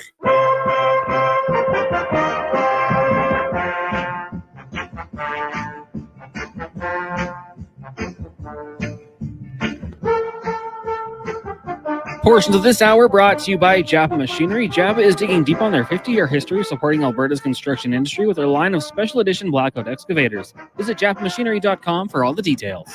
From puck drop to kickoff, it's the Jason Gregor Show on Sports 1440. Presented by PlayAlberta.ca, Alberta's only regulated online gambling website.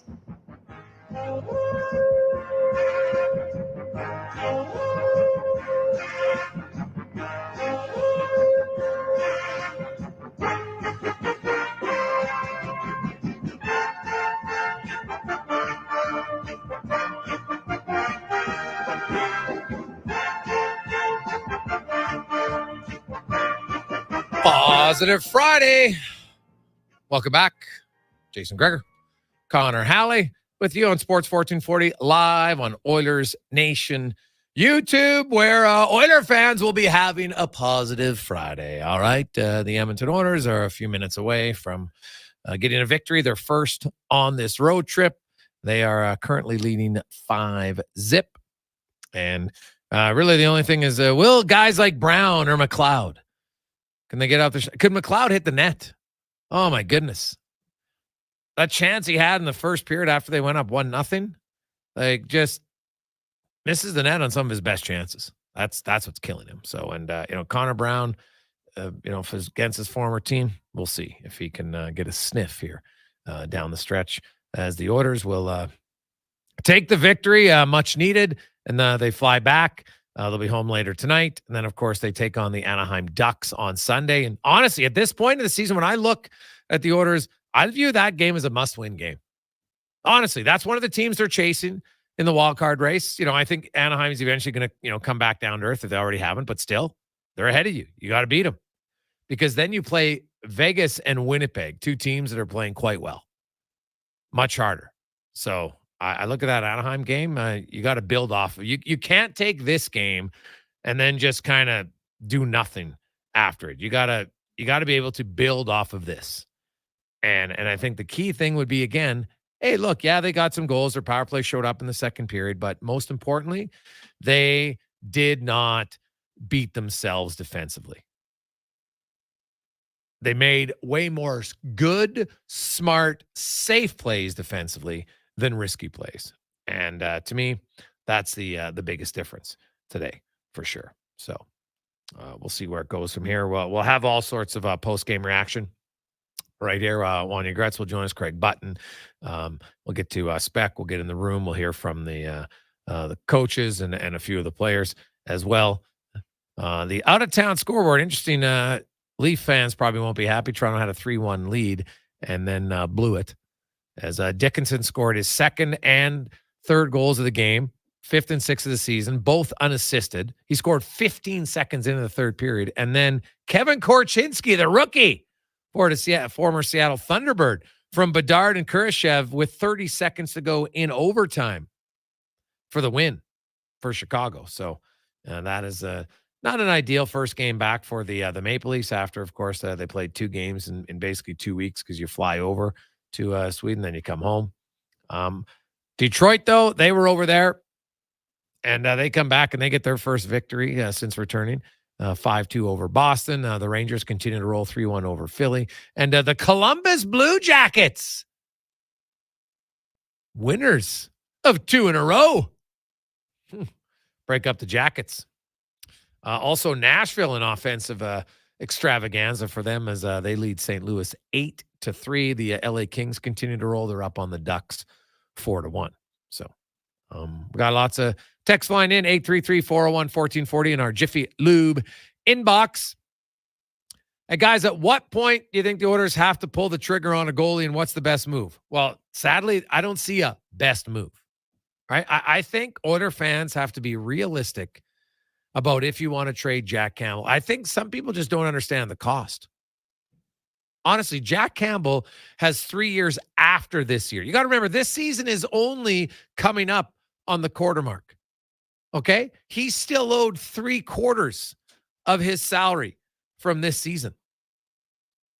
Right? That's a lot. So, Campbell, let me, because I'm looking at actual money owed this year, right? Like his cap hit is one thing. I'm talking actual money owed. Okay? He was he had a signing bonus, so he got that. So there was basically he had $6 million was it, but he had $5 million in cash. So you get to a quarter of that. It's 1.25. So he's still owed 3.75 plus the money he's owed of the 13.5 mil over the next 3 years. So it's actually over 17 mil in cash. That's what he's owed people. Never mind the cap hit. That's actual dollars. You think one first rounder is going to be enough to take? No chance. There's no chance that's realistic. Like that's why it's probably 2 firsts just to get rid of him. So I can understand, like the reason the trade hasn't happened is because the owners don't want to do that. Right?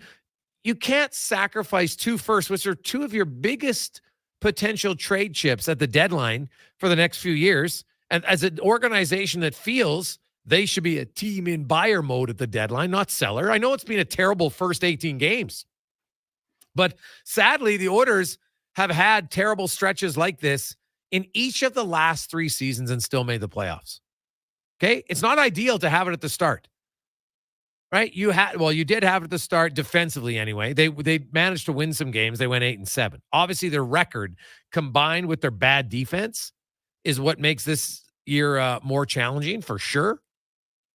But make no mistake, first 15 games of that 56-game season, which is more than a quarter of the year, the Oilers were 27th in goals against. Then you go from December 1st to they went a stretch of 6 weeks, 20-some games almost, where they gave up 4 goals per game. Right? Then you remember last season. They had an ugly stretch. Their first 20 games, they averaged 3.6 goals against. Now, they managed to go 10-10. Right? That's the difference. But to me, the record is one element. It's more so the play. This team has shown the inconsistencies for long stretches to leak goals defensively. And then it's like they decide, oh, okay, I guess we should show up. Like they did today against Washington, right? Maybe this is the start. We'll see. It's one game. But at some point, there has to be a tipping point, right? There's got to be somewhere where you start and you say, okay, you know what? Here we go. So I look at the Oilers, and they're still not out of it because I don't believe there's that many really tough teams in the West. There's the top 6, and then after that, St. Louis, who's getting spanked by Nashville. Calgary, who's up and down. Minnesota's yet to find their game. Seattle isn't that good. Arizona isn't that good. Anaheim's not that good. You can catch those teams. Oilers don't need 109 points. They just need 95. right? That's what they need. So is it possible that they can still get in? Yes. But it's not possible if they don't choose, like they have at other times the last few years, to finally wake up defensively, because that's what's killing them. Right now, their power play, obviously, we had to get better, and it has here. So, 3 goals today, which is much needed for their power play. But that's what I see for the Oilers. Hey, guys, maybe it's because I picked up and started Charlie Lindgren in my pool today. You're welcome, everyone, from Morgan. Wow, you started him against the Oilers. Risky. Washington, when you look at all their underlying numbers, they were due to have a game where they gave up some goals. They were due. The Oilers' power play was due. I can't say you're due to have a good defensive game, because I think that's something that's not luck. It's a lot of hard work. And so I look at the Oilers, good for them. This is a solid defensive effort. They did not give up very much. Full marks for the win. But now they got to do it again. But eventually they do need another goalie, and I don't believe Calvin Pickard's the guy. So are they going to bring back Jack Campbell? Maybe. But like one shutout in the American League, Connor, does that do anything for you? One shutout in the American League? I mean, it's encouraging for sure, especially how the other games had gone, but it doesn't mean I'm considering bringing him back at all. Like, you still need to see that 2 or 3 more times. I'm not saying shutouts, but good performances where he's confident in the net. Maybe the rebound control's better. The soft ones aren't getting through. So I do think it's encouraging. Happy for him as a person, happy for the team around him. Maybe there's a little more belief in him, but in terms of getting back on track at the NHL level, very minimal. We've got to see that a few more times before I think you even consider bringing him back up at this point. Yeah. Well, I'll say this, Connor. The Oiler fans today, the old meme, just when I thought I was out, they suck me back in. That's exactly what the Oilers are doing to their fans today. Right? With a solid effort. There's not one area of their game that you would look at and say, you know what? This wasn't good. Penalty kill, perfect. Power play, 3 goals. 5-on-5, solid. Goaltending, just what you needed. Didn't have to be great.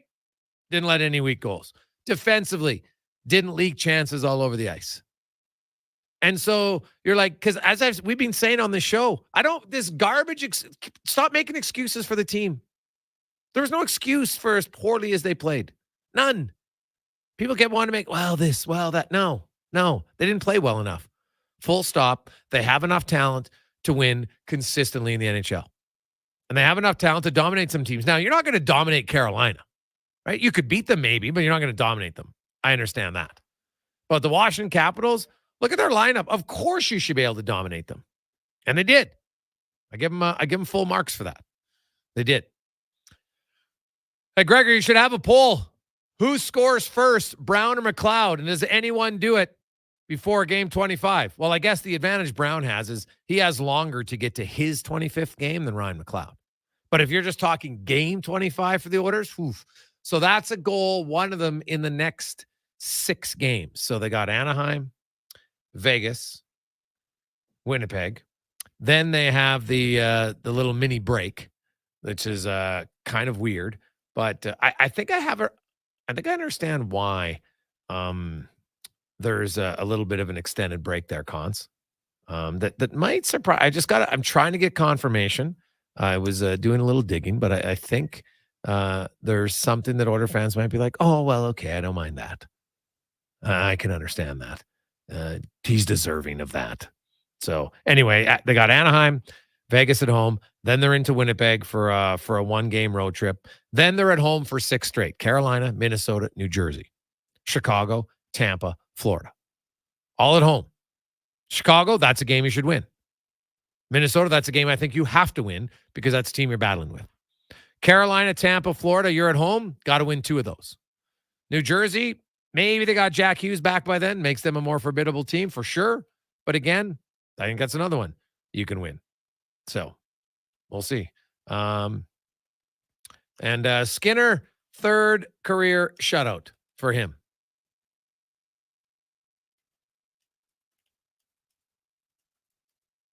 Let's take a quick break. We'll come back. We'll get to all your post-game thoughts. 833-401-1440 as the text line, the phone line, and of course, you can comment on Orders Nation YouTube as well. Rodeo clowning felt like an exciting opportunity. Boy, was I ever wrong. The Bulls. So predictable. But you know what's exciting and unpredictable? PlayAlberta.ca. I can bet on any sports game, play online casino games anytime, and buy lottery tickets anywhere. PlayAlberta.ca. Go all in on excitement. Sign up today and get over $100 in welcome bonuses. Remember, if you gamble, use your game sense.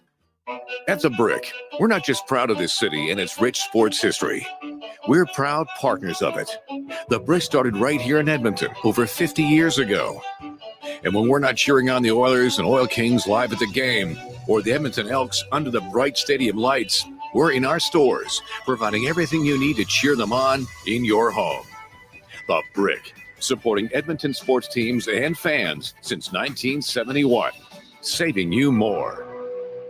Holiday cheer, you say? Let's add some yummy holiday chill. Wrap a cozy mitten around a free regular size smoothie from Booster Juice when you purchase a $30 Booster Juice gift card in-store or on the Booster Rewards app. Our gift to you, to give to you, or someone else just as nice. The Booster Juice festive flavors have arrived, like the creamy new Oat Nog Smoothie and the return of holiday favorites, the Gingerbread Smoothie and Candy Cane Booster Balls. For more details, find a Booster Juice near you and download the Booster Rewards app. Are you looking for an affordable business, group, or team outing this season? Why not catch the excitement of a game with five-time Alberta Junior Hockey League champions, the Spruce Grove Saints? With extremely affordable group and suite packages available, and some of the lowest food and drink prices around, Saints games are the perfect night for your next group event. Get your group in on the action. For more information, visit sprucegrovesaints.ca. Mr. Rooter gets Shakespearean. To plumb or not to plumb? That is the question. Whether 'tis nobler in the mind to suffer the clogs and leaks of outrageous toilets, or to take arms against a sea of faulty flapper valves, and by replacing, end them. To flow, perchance to stream. Aye, there's the plum. For a bard who's 5-starred, trust one plumber, Mr. Rooter. At Wolf GMC Buick, all Denali's are on sale. Terrain, Acadia, Sierra, Yukon, all Denali's are on sale. Get special 0% financing for 48 months on all remaining Sierra Denali half-tons because all Denali's are on sale. I'm not kidding. Every in-stock 2023 GMC Denali is on sale. All Denali's are on sale. Hurry into Wolf GMC Buick for the best selection. Wolf GMC Buick. We're making it easy because all Denali's are on sale. When you hand deliver a hamper to a family in need, everyone's heart fills with joy. Be part of the Holiday Hamper Program, a charitable experience unlike anything in Edmonton. Sign up to adopt a local family, fill a hamper with food and gifts, then bring it to their door and see the difference you're making firsthand. With the rising cost of living impacting so many families, the need has never been greater. Sign up for the Holiday Hamper Program today at holidayhamper.ca. Is your school, charity, or community group looking for support with a capital project? Maybe Vision Credit Union can lend a helping hand. Vision is proud to offer helping hand grants of up to $10,000 to qualifying organizations for capital projects that benefit our branch communities. Apply by January 30th, 2024 for a chance to qualify. Helping hand grants of up to $10,000 from Vision Credit Union. Learn more at whatsyourshare.ca.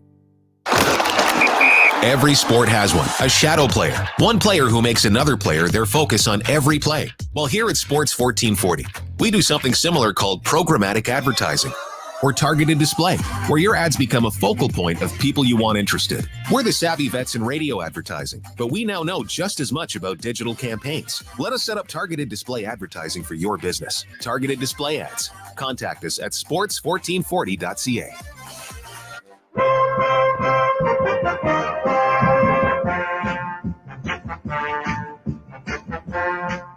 Portions of this hour brought to you by Roger Weert and his team at Weert, Pearson, Akel & Associates, Private Wealth Management, helping business owners and professionals build, protect, and enjoy their wealth. Earn more now and call Roger and his team at 988-4119. He's not just another pair of glasses. It's the Jason Gregor Show. Thanks for checking out Edmonton Sports 1440. Presented by PlayAlberta.ca, Alberta's only regulated online gambling website.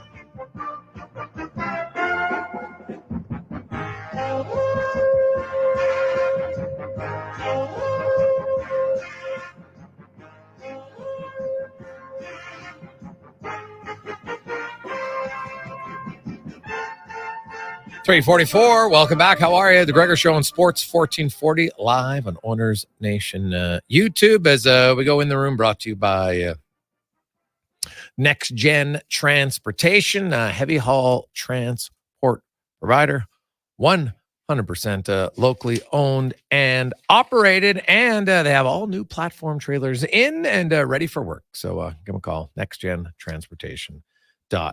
The Edmonton Oilers, the numbers that Oiler fans, I think, should be most interested in after one period, high danger and chances against 0. After 2 periods, high danger and chances against 1. And in the third period, I might have seen 1. So I'll get the official stats from it, but it looked like maybe 2. And that's the key. Hey, we can talk about the power play, which is obviously necessary. You need a good power play. It sure helps. Then you have the fact that this team, when they decide to, can be sound defensively. When they decide to, as they did today.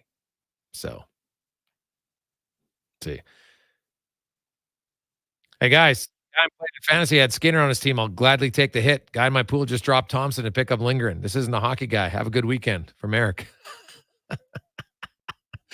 Evidently, he's looking at Charlie Lindgren and thinking, oh, because Charlie Lindgren was on fire. He'd won 4 in a row. But guess what? If you look at all the chances Washington was giving up, it was inevitable.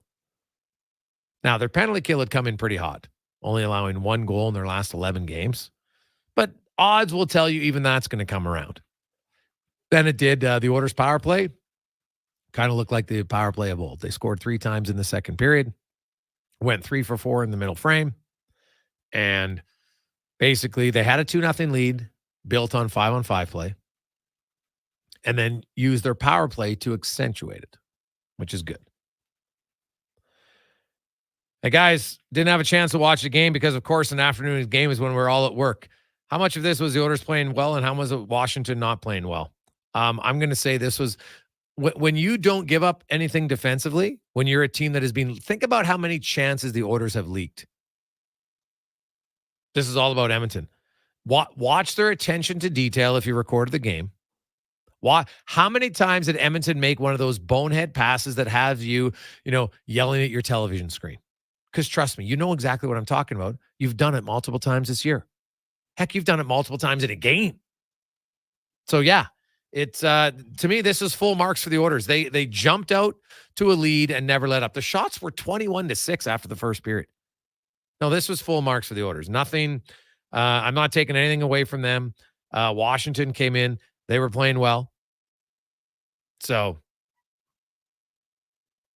that's the way I look at it. I don't take anything away from the Oilers. They were full marks for this. So there you go. And Connor's got the poll. Ooh, this will be a tough one. I'm wondering who scores first, Brown or McLeod? Well, right now, Brown's leading 59% up at Oilers Nation YouTube.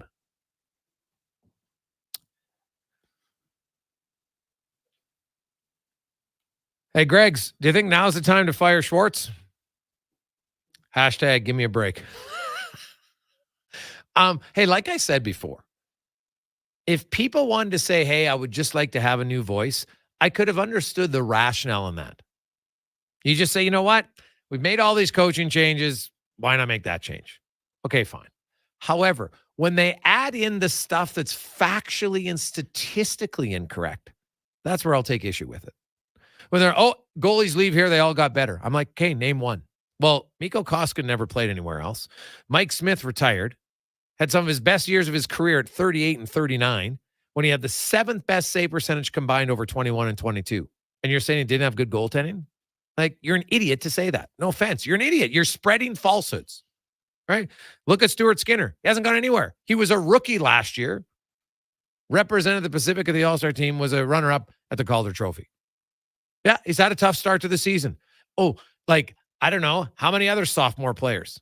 Is Matt Beniers, should they fire the offensive coach in Seattle because Matt Beniers got off to a tough start? You know, the guy who won the Rookie of the Year? Like, think about that comment. So then they go to Cam Talbot. I'm like, okay, let's go to Cam Talbot. Go look at Cam Talbot's first 3 years in Edmonton. Very good. Then you go to his 4th year where he only played 31 games and he struggled. Also, it's important to point out that during that season in November, Cam Talbot was looking for a contract extension. They were close, and then Peter Chiarelli pulled the contract extension off the table, and it rattled Cam Talbot. Now, you could say that he should be better at it. Fine. But he got rattled. And then they offered a 3-year deal to Mikko Koskinen. Not only a 3-year deal, a $4.5 $3 million deal. Right? So Cam Talbot, and oh, by the way, Cam Talbot's save percentage in Edmonton, .913. His career save percentage, .914. And he was only .913 because he had the bad 31 games. Look at his first 3 years. So any argument there, again, prove false. Right? People like to use Victor Fass. Who's the backup? Stolars. Stolars was here he played 6 games. And you think Dustin Schwartz impacted his game? Like, it's such an idiotic conversation. Look at the 4 guys who played the most time here. Talbot, Smith, Koskinen. Mikko Koskinen was never an NHL goalie before he got here. First year, everybody saw the struggles. They overplayed him. Wasn't in good enough shape. Got in better shape. And then they worked on narrowing his stance, and he became a serviceable backup. Do you honestly think he could be more than that? Do you honestly believe Mikko Koskinen is capable of more than that? Mike Smith came here, and it actually turned out to be a bargain financially when you look at the numbers he put up for what he got paid. And Oilers fans were like, the goalie sucks. I'm like, because you know what? He would misplay. He would be a little too cocky with his playmaking sometimes, lead to some goals against. Even though he had a .923 save percentage one year, a .915 save percentage the other year. For those 2 seasons, you combine it, he had the 7th best save percentage. But they never had good goaltending. Like, come on, at least be factual in what you have to say. Hey, guys, where do Connor and Leon rank overall after the game? Oh, you're talking points? Oh, I haven't even looked. McDavid's got a long ways to go for him. Draisaitl had 3 points today, so he would move up. I think he's got now 26, so that would put him in the top 10, depending on what happens with Mikko Rantanen later tonight and Braden Point. But that would put him into the top 10. McDavid, he's got a ways to go, right? Which is crazy to say for Connor McDavid, but had a 4-point game, so he's now up to 20 points on the season. Evan Bouchard's at 19, Zach Hyman's at 19. So McDavid's back to kind of, where you'd expect him to be, at least in the orders, in the top 2 in scoring. And 20 points, that would put him around, like, he'll probably be tied somewhere between 27th to 30th, give or take, when the end of the day is done, because there's still lots of games to be had. So it's a nice sign. Obviously, you want your best players to get their offensive mojo back, right? It helps for sure. But again, it's one game. I get why Oilers fans, this is the greatest part about being a fan, is you can, well, maybe you don't like it, but you ride the emotional roller coaster. Connor Halley does it quite often with his Chargers. Yeah, I do. Right? I do. Yeah. And so Oilers fans, trust me, how many of you thought you were out? And then a game like this, not only a win, but a 5-0 convincing win. And you're like, I'm back. They sucked me back in. Of course, because being a fan is fun. You enjoy, as frustrating as it is, it's also can be quite fun. Right? So today's a day where it's fun for Oilers fans. And you'd hope it continues against the Ducks on Sunday night.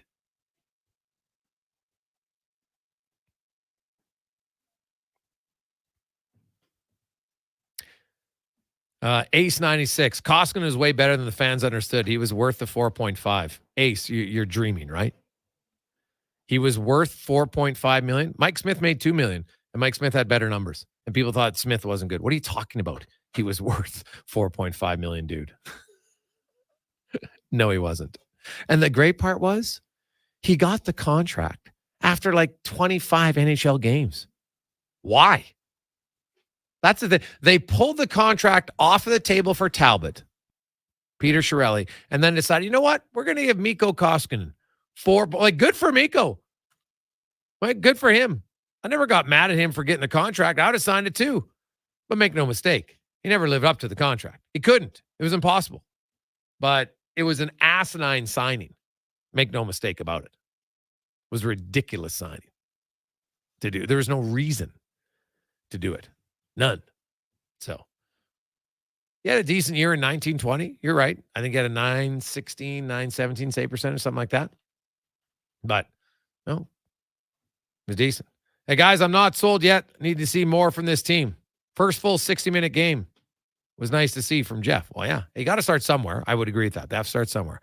As I said a few weeks ago, I wouldn't believe the orders are back until I see it for probably a month of consistent hockey. Now, a month of consistent doesn't mean you dominate every game like they did today. It means that for the majority of that time, they have limited the glaring errors. Because you're not going to reduce them. Sorry, not eliminate. You can't eliminate. Every team will make an error every now and then. That happens. Just reduce the ghastly turnovers, because that's what they've been, ghastly at times for the Edmonton Oilers. And today they finish off the game, even strength.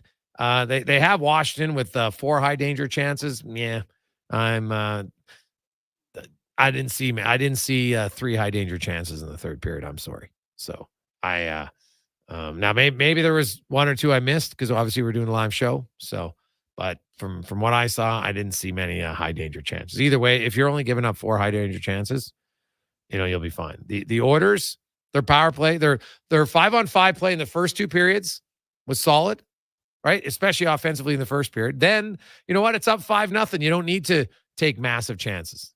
They had a few chances, but you don't have to take any major chances. There's no reason to. So, smart game by the Edmonton Oilers. And now they will fly home, and it'll be a much better flight for them. You fly home on a 4-game losing streak, my goodness, it'd be the worst flight ever. Now, at least they have a win. They can exhale a little bit, and then they got to be ready to go against the Quackers on Saturday. Take a quick break. When we come back, we have Craig Button, Wanye Gretz in our number 3 of the Jason Gregor Show on Sports 1440 live in Oilers Nation YouTube, presented by PlayAlberta.ca. Let's get to Connor Halley. Sports 1440 update brought to you by Fountain Tire. Ooh, the road ready sales event is on right now. You feeling good? The Oilers won. We'll get in $225 off select tires, and you can get an extra $50 bonus when you book any service right now at fountaintire.com. This is a Sports 1440 update. Busy day in the NHL. The Edmonton Oilers victorious over the Washington Capitals 5-0. Connor McDavid with 4 assists in this one. Leon Draisaitl a couple goals in there as well. The Oilers' next action comes against the Anaheim Ducks. Elsewhere around the NHL, the Preds knocked off the Blues 8-3. Blue Jackets doubled up the Devils 2-1. The Leafs falling in overtime 4-3 to the Chicago Blackhawks. Rangers over the Flyers 3-1, and the Red Wings defeat the Bruins 5-2. Right now, in the third period, the Ducks do trail the LA Kings 5-2, and the Canadiens and Sharks tied it 2 apiece. Still to come tonight, Sabres host the Penguins, the Islanders in Ottawa, Hurricanes host the Lightning, Jets taking on the Panthers, Stars up against the Flames, the Avs in Minnesota, and the Kraken take on the Vancouver Canucks. One game in the NFL right now, 2 minutes, 15 seconds left. The Dolphins lead the Jets 34-13. Raheem Mostert with 2 touchdowns on the ground in this one. Tyreek Hill 1 through the air. In the association right now, the Suns have a 45. They now trail the Grizz 46-45. That is in the second quarter. Later tonight, the Raptors will take on the Bulls. Tip off at 5:30. Heat in New York to battle the Knicks. Bucks host the Wizards. Kings in Minnesota. Warriors take on the Spurs, and the Pelicans up against the Clippers. Earlier today, the Celtics fall into the Magic 113-96. It's a busy weekend for the Oil Kings. They'll host the Pats tonight, and tomorrow be in Calgary to take on the Hitmen. Both those games starting at 7 o'clock. 6 games in the AJ tonight, including the Saints hosting Calgary and the Crusaders in Canmore. 7 o'clock starts in that one. Coming up in hour number 3 of the Jason Gregor Show, we'll be joined by our co-host Wanye Gretz of Oilers Nation. We'll ask 5 questions and be joined by Craig Button from the NHL on TSN. I'm Connor Halley. This has been a Sports 1440 update. Sports 1440, a Stingray radio station. CKJR broadcasts from West Edmonton Mall and Wetaskiwin. Download the free Stingray music app and listen wherever you go. You've got a go-to coffee spot, a trusted barber, even a lucky game day jersey. But when it's about looking your absolute best, there's only one name you need. Mr. Dirk. Family run since 1939. We're experts in crafting impeccable tailor-made suits and offering a wide variety of everyday styles. Pair that with personalized one-on-one fittings and the convenience of on-site tailoring. Mr. Dirk elevates your style game. Visit our Edmonton store or explore MrDirk.com. Score big on style with Mr. Dirk. At The Brick, we're not just proud of this city and its rich sports history. We're proud partners of it. The Brick started right here in Edmonton over 50 years ago. And when we're not cheering on the Oilers and Oil Kings live at the game, or the Edmonton Elks under the bright stadium lights, we're in our stores, providing everything you need to cheer them on in your home. The Brick, supporting Edmonton sports teams and fans since 1971, saving you more. What's better than getting a delicious McMuffin and a medium premium roast coffee? Getting a delicious McMuffin and a medium premium roast coffee for only $4 plus tax. It's your favorite McDonald's breakfast for less. What's better than that? For a limited time at participating McDonald's in Canada, prices exclude delivery. How do we do it? Well, at Leading Edge Physiotherapy, we invest. Our money and time goes right back into technology and training, and it's all designed to get you back into shape. We invest in people, the people who really care, and they understand how your body works. Then they combine their experience, training, and skills to work with you to help you solve your issues, be it pain in the back, neck, arm, shoulder, heel, literally head to toe. Leading Edge Physiotherapy, always taking new patients because we keep fixing the old ones. Life shouldn't hurt. Find us at leadingedgephysio.com. It's simply the best time to buy. The Black Friday event is on right now at Volvo Cars Edmonton. You'll save up to a game-changing $7,500 off your purchase or finance as low as 1.49%. Choose from a winning selection of 2023 cars and SUVs like the sleek S60 or the roomy and comfortable XC60s and 90s. Black Friday is on now at Volvo Cars Edmonton, Canada's only 12-time Volvo Excellence Award winner. Visit 1205 101st Street Southwest or chat online at volvocarsedmonton.com. Your furnace is dead. It's time to replace it before winter crushes you. Legacy Heating and Cooling is practically there already. Yeah, we're working in your basement, doing a replacement. The work is so earnestly building your legacy. With no payments and no interest for 1 year, you gotta call Legacy. Replacing your dying furnace before it's too late, that's how you build your legacy. Legacy Heating and Cooling. When you're a snowbird and take to warmer climates this winter, you want to make sure you have full coverage. That means home insurance when you're at home and travel insurance for when you try wave jumping on your jet skis. The James Insurance Group gives you peace of mind in your policy, so you're always covered. Working for Albertans across the province, the James Insurance Group will find you the best value and coverage you need. Find us at tjig.ca. That's tjig.ca. It's Black Friday at Canadian Tire. Hurry in for our lowest prices of the year and save up to 60% on kitchen appliances, electronics, tools, and more. Value that adds up at Canadian Tire. Ends November 29th. Conditions apply. Visit canadiantire.ca or flyer for details. Cheers to working together for a good cause. From now to December 31st, Mr. Mike's Steakhouse Casual Camrose and Tree Brewing Company are donating $1 from every pint sold to Kids Sport Camrose. Now at Mr. Mike's Steakhouse Casual Camrose. A full-service provider of heavy haul transportation and rigging at the highest level. Next Gen Transportation. We're developing new and innovative ways to transport oversized and overweight equipment to remote and challenging locations. Our Next Gen team leads with a wealth of experience and expertise. But most importantly, we put safety first, so everyone gets home safely. We also take great pride in supporting our local community programs and teams. Good luck to everyone this season and in the year ahead. Visit nextgentransportation.com.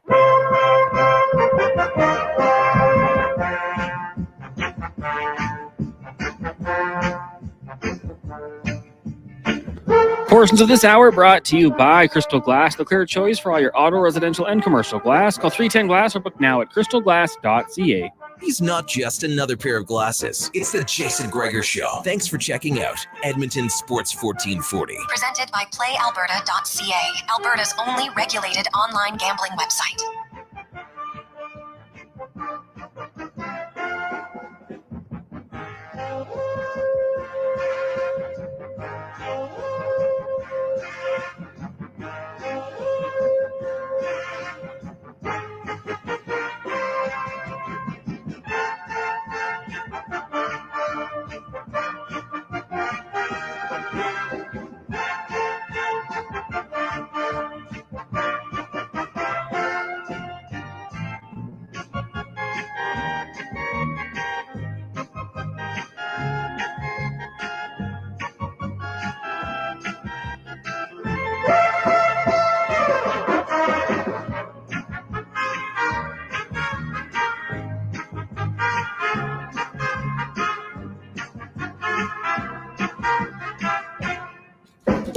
Positive Friday. Welcome back to Jason Gregor Show, presented by PlayAlberta.ca, Alberta's only regulated online gambling website, where 100% of the revenue stays right here in the lovely province of Alberta. PlayAlberta.ca, where, hey, there's lots of games still going on. It is a busy Friday. I know you're just getting in your vehicle. You're like, what? The game's over? Normally we're doing pregame show at this time. You're right. Normally we are, but it's a rare post-game edition here on Sports 1440 in the Jason Gregor Show, because the Edmonton Oilers went into Washington desperate for a win and played like a team that understood how you're supposed to play defense. Shocking how that works.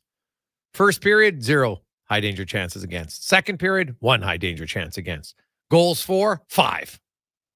3 goals in the second period, all in the power play after a 21-shot first period with no power plays.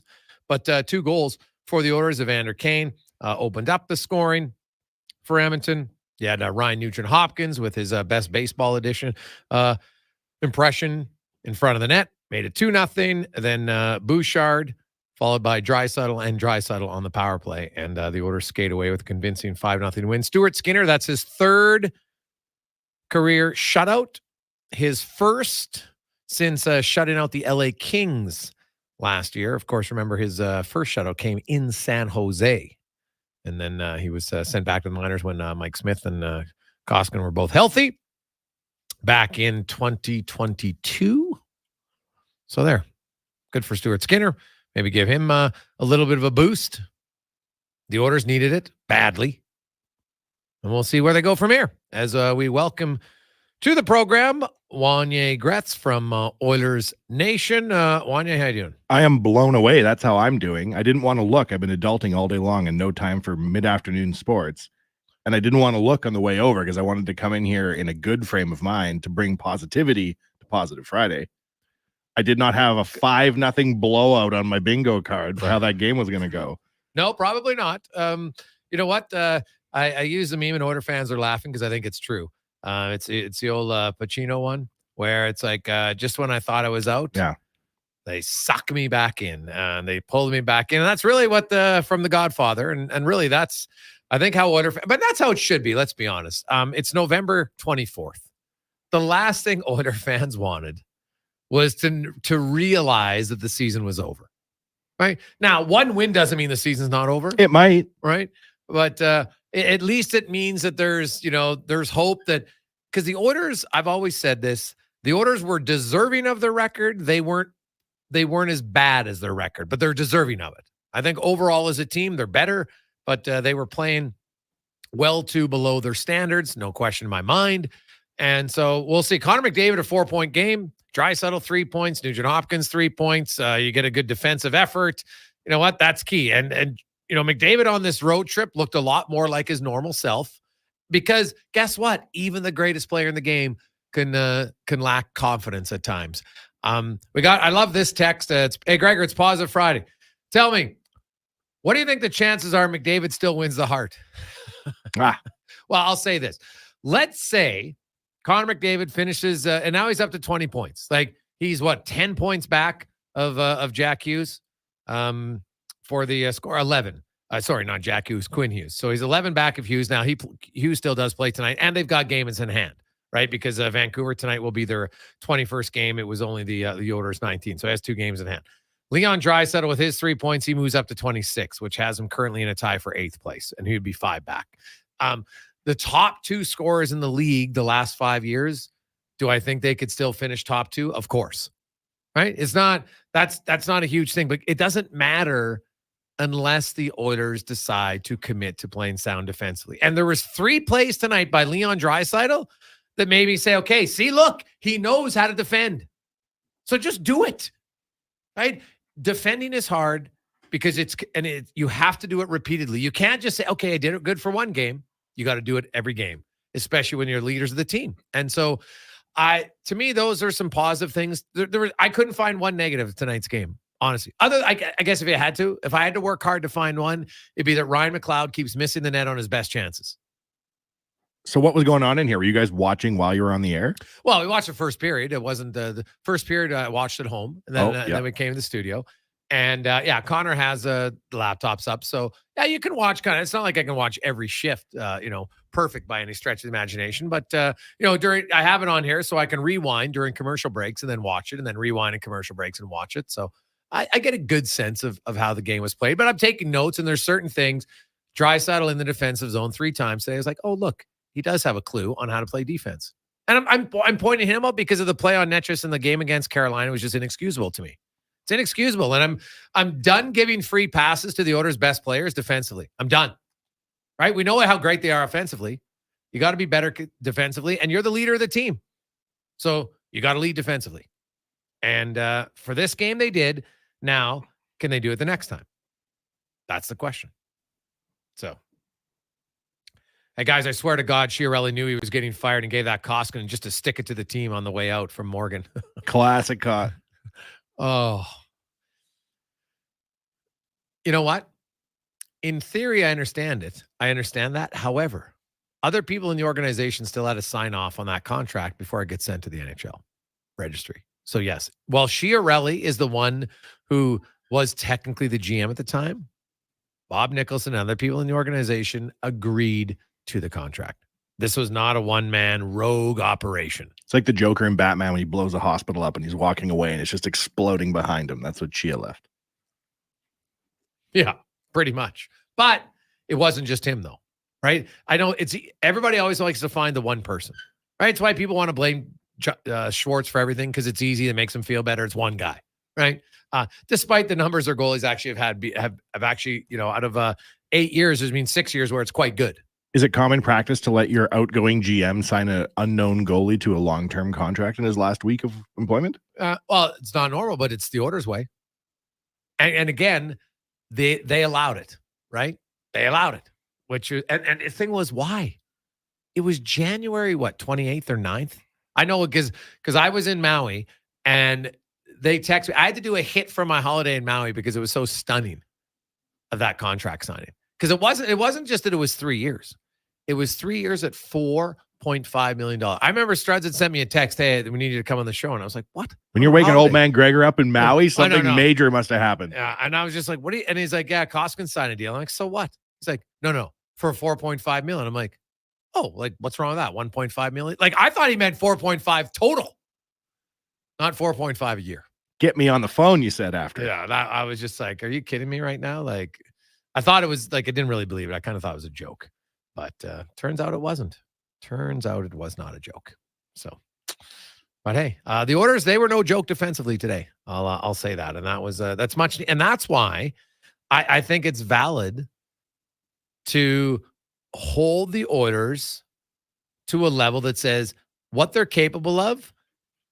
Now, I don't expect a shutout every game, and keep in mind, Washington is not an offensive juggernaut, right? So it's great that you can slow down the teams that you should slow down, but they need to show a good defensive effort against a team that creates offense. So Vegas and Winnipeg coming up, that'll be, if all of a sudden those teams are scoring 4 goals again, then guess what? This game means absolutely nothing. Sadly, it does, because all it shows is, the low offensive teams, the Islanders, Seattle, Washington, they can slow them down, but they can't slow down a team that has some actual offense. So to me, that's like, I've said it and I'll keep saying it. I got to see a month of them playing sound hockey. Now, if you have the odd game where the other team scores 4, and sometimes they might score 4 goals where you're just like, geez, those are pretty good goals. Like, can't really complain about it. But the Carolina game was gift-orama. Wanye. It was like watching your Division 7 men's league game and being like, similar back-checking efforts. How can that team then come out the next game against Washington and win 5? It's why they play the games, Connor. Oh, well, but why they play the games. We'll see. Hey, guys, I think McDavid would be leading if Nugent Hopkins and Draisaitl have better shooting percentage because he's setting up guys every game, just not going in from Chomskins or Chomskers. I'll disagree with that, man. Their power play, they weren't creating a lot of high danger chances at all. Draisaitl was whiffing on some one-timers. Yes, that's valid. But I don't think that McDavid had 11 more points where I've seen those are obvious goals that should have gone in.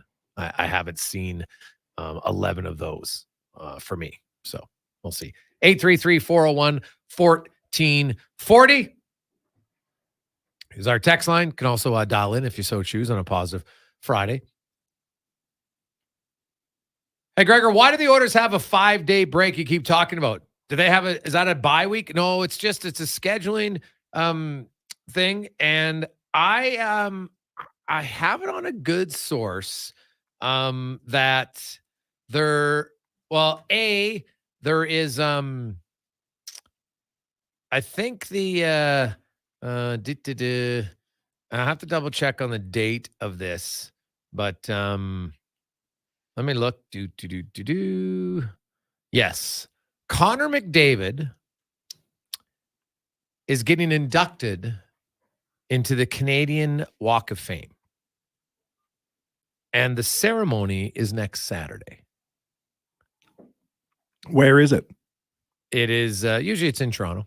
Well, it's always in Toronto. Not usually. It always is.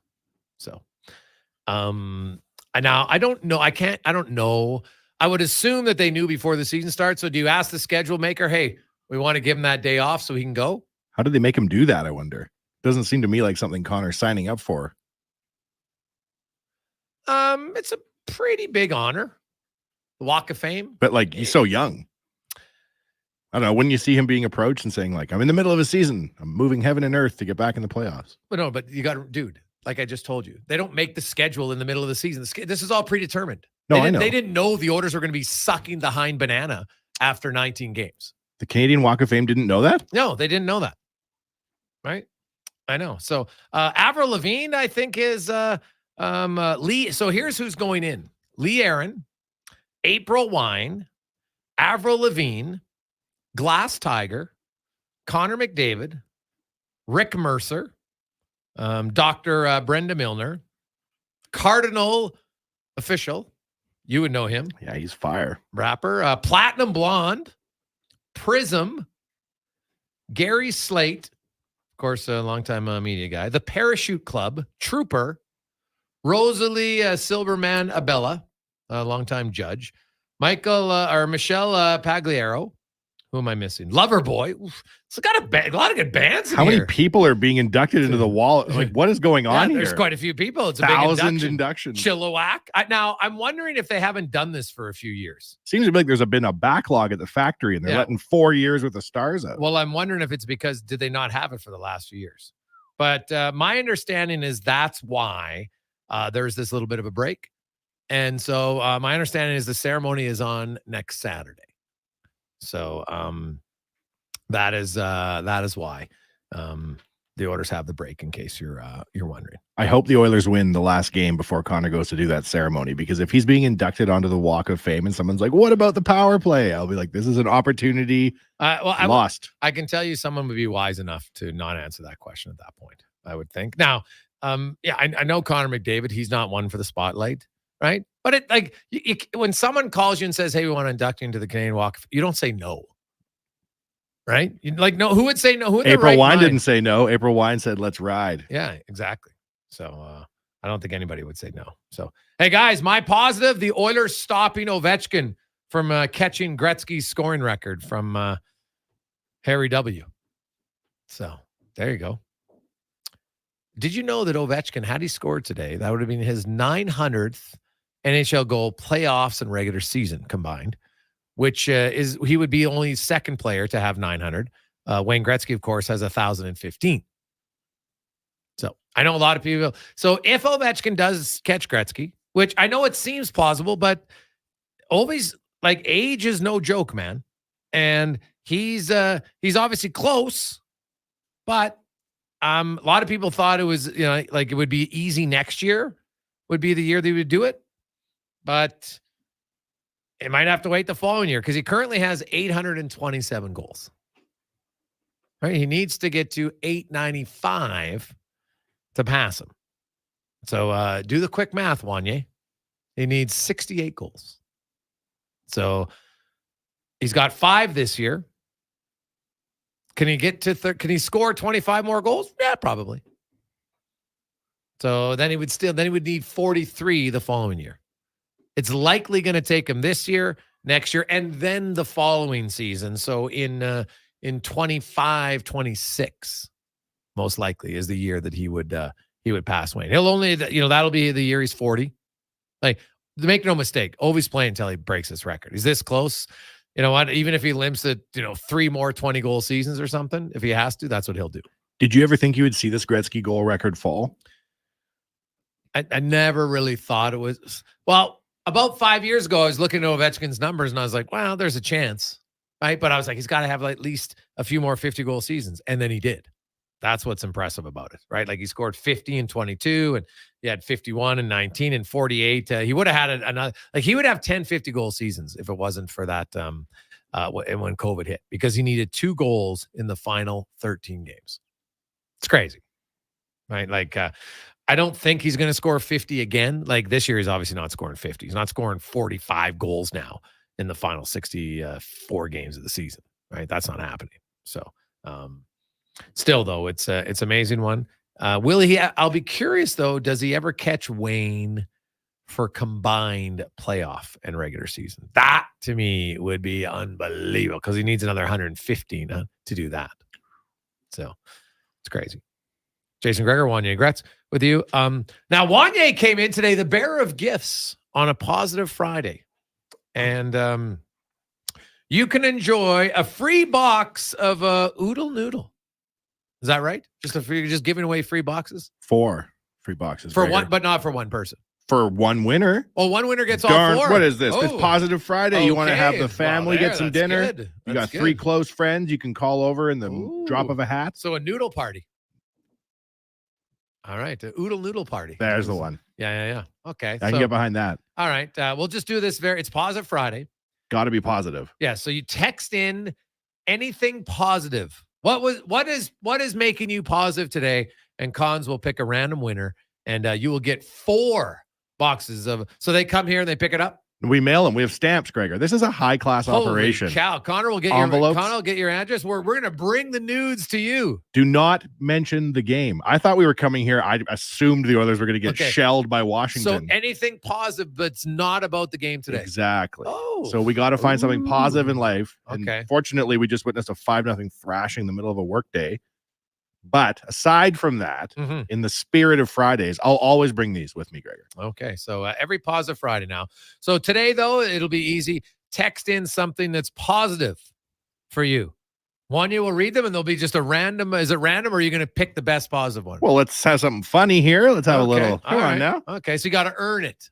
You got to earn your Oodle Noodle. All right, so it's actually a pretty good package, man. 4 free box of the nudes. I like it. We'll come back. Craig Button's going to join us on Sports 1440 live on Oilers Nation YouTube, presented by PlayAlberta.ca. At The Brick, we're not just proud of this city and its rich sports history. We're proud partners of it. The Brick started right here in Edmonton over 50 years ago.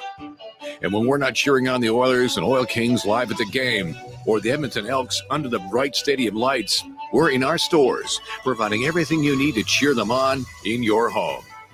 The Brick, supporting Edmonton sports teams and fans since 1971, saving you more. Bringing every project to life requires the right team. By joining the Japa Machinery Group service or sales teams, you can be part of setting a new industry standard. Celebrating a legacy of excellence with Japa. Learn more at japamachinery.com. Hey, sports fans, we've got a clear choice for you. At Crystal Glass, we provide customers with the perfect glass for any job. From home to auto and even commercial, installation or repairs, we're your team. Call 310 Glass or visit crystalglass.ca. Crystal Glass. First Round is Edmonton's NFL headquarters. Get in the game and watch NFL football this season at First Round. And you'll have a chance to win a trip to your favorite NFL city to watch a game in person next season. And the hits keep on coming with food and drink specials, big screen TVs, and more. Catch the Pro Bowl brunch every Sunday, Monday Night Football, and head in Thursdays for your chance to win an NFL replica helmet. NFL at First Round. Burgers, beer, sports. Downtown West Edmonton Mall and at 1strmd.ca. A premier hockey solution with a clear path for long-term development is proud to be entering its 7th season of independent borderless hockey, featuring provincial and cross-province competition with showcase style, regular season gameplay, and a strong commitment to individual skill development. It's an attractive option for those seeking family life balance. The Hockey Super League offers opportunities for both male and female athletes, born between 2011 and 2016. Visit hockeysuperleague.com for more information.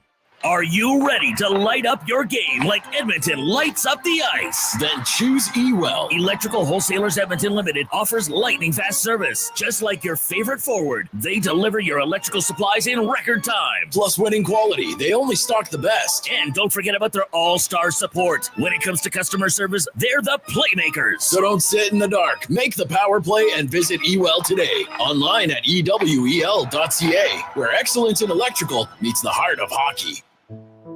If you have mobility issues, a residential elevator can allow you to enjoy your home for longer, but finding the right elevator or lift can be daunting. RAM Elevators and Lifts can get you started with 3 simple questions. What kind of space are you installing the elevator in? How far does it need to travel? And are you interested solely in function, or is the look of your lift important? Make your home more accessible with grounded simplicity, elevated design. Learn more online at trustram.com. There's nothing like having a little skin in the game to make things interesting. But when a little skin becomes more than you can afford to lose, it's time to take a break from sports betting. Set a budget and stick to it. If you gamble, use your game sense. Commercial breaks might not seem as important as the game, just something people want to skip. But when it comes to your business, they're a massive part of your game plan. Here at Sports 1440, we have something called Connected Television, and it's the perfect play for advertisers. With Connected TV, your ad reaches the people you want it to, and it can't be skipped, so you have the viewer's attention for the full length of your ad. All with Connected Television. Contact us at sports1440.ca. There's 2 seasons in Alberta, winter and construction. During these days of traffic barricades and slower commutes, GS Construction reminds you those crews are improving our communities. They're rehabilitating and upgrading Edmonton's infrastructure all across the city. When you see the barricades and run into a traffic backup, remember, the crews are there to help. Drive slow and be patient. Help make our city better and join the GS Construction team. See what they're hiring for on Indeed.com. GS Construction, laying the groundwork for your community since 1974. Mental health affects us all. CMHA is working hard to erase the prejudice and empower those affected. Help us in our quest for a healthier Canada. Visit cmha.ca today and choose to donate, volunteer, or both. Every action counts. What's better than getting a delicious McMuffin and a medium premium roast coffee? Getting a delicious McMuffin and a medium premium roast coffee for only $4 plus tax. It's your favorite McDonald's breakfast for less. What's better than that? For a limited time at participating McDonald's in Canada, prices exclude delivery.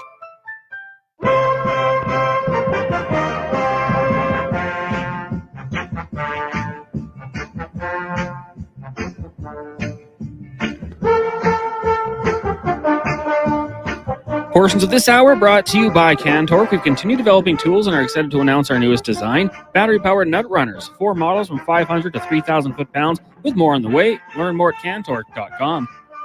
He's not just another pair of glasses. It's the Jason Gregor Show. Thanks for checking out Edmonton Sports 1440. Presented by PlayAlberta.ca, Alberta's only regulated online gambling website.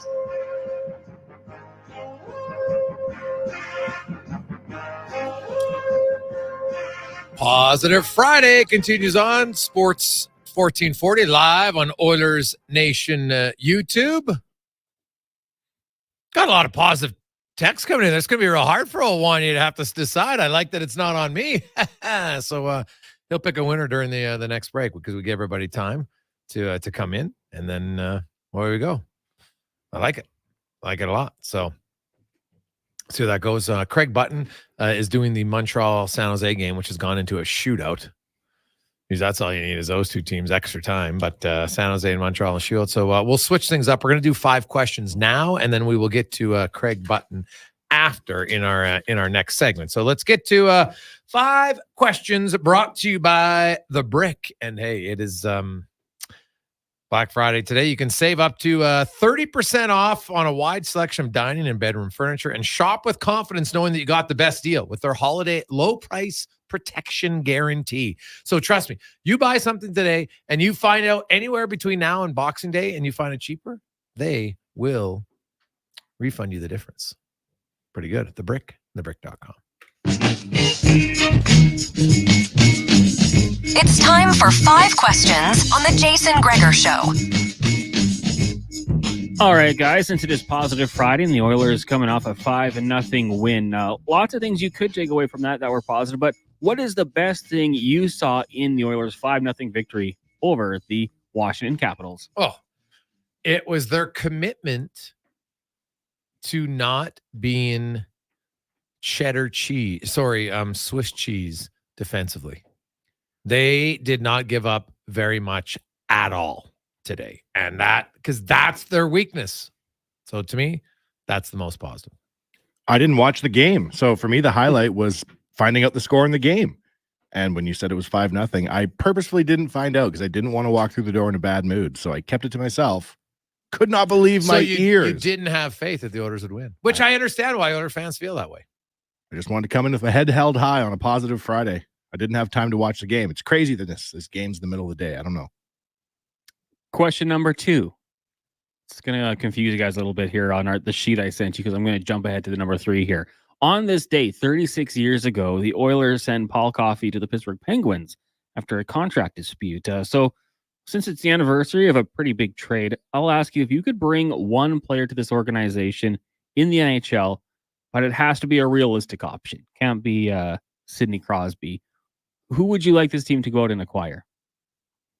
Sidney Crosby? I mean, when we say realistic, like, I don't know that we necessarily have a lot of cap room. We have a lot of pieces. Connor, I'm freaking out. It's positive Friday. Can I fix the problem with a fictional trade? Gump Worsley.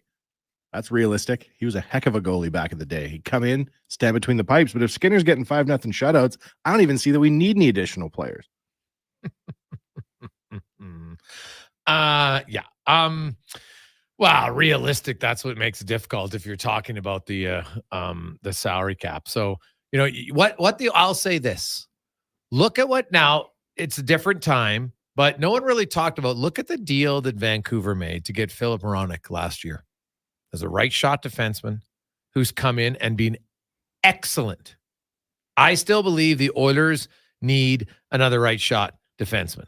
And so that to me, that, you know, there's a long list of guys that I would look at, but it's got to be a right shot defenseman who's kind of defense first.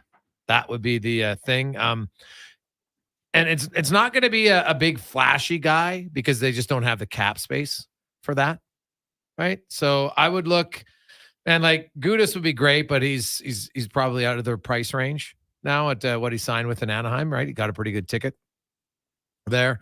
You know, I'm looking.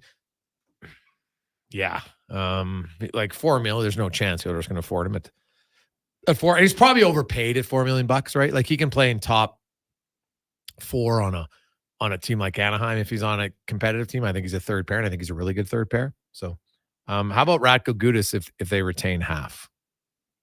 There you go. Question number 3. This one I'm just going to throw at you guys. I wanted to add it, but I forgot until now.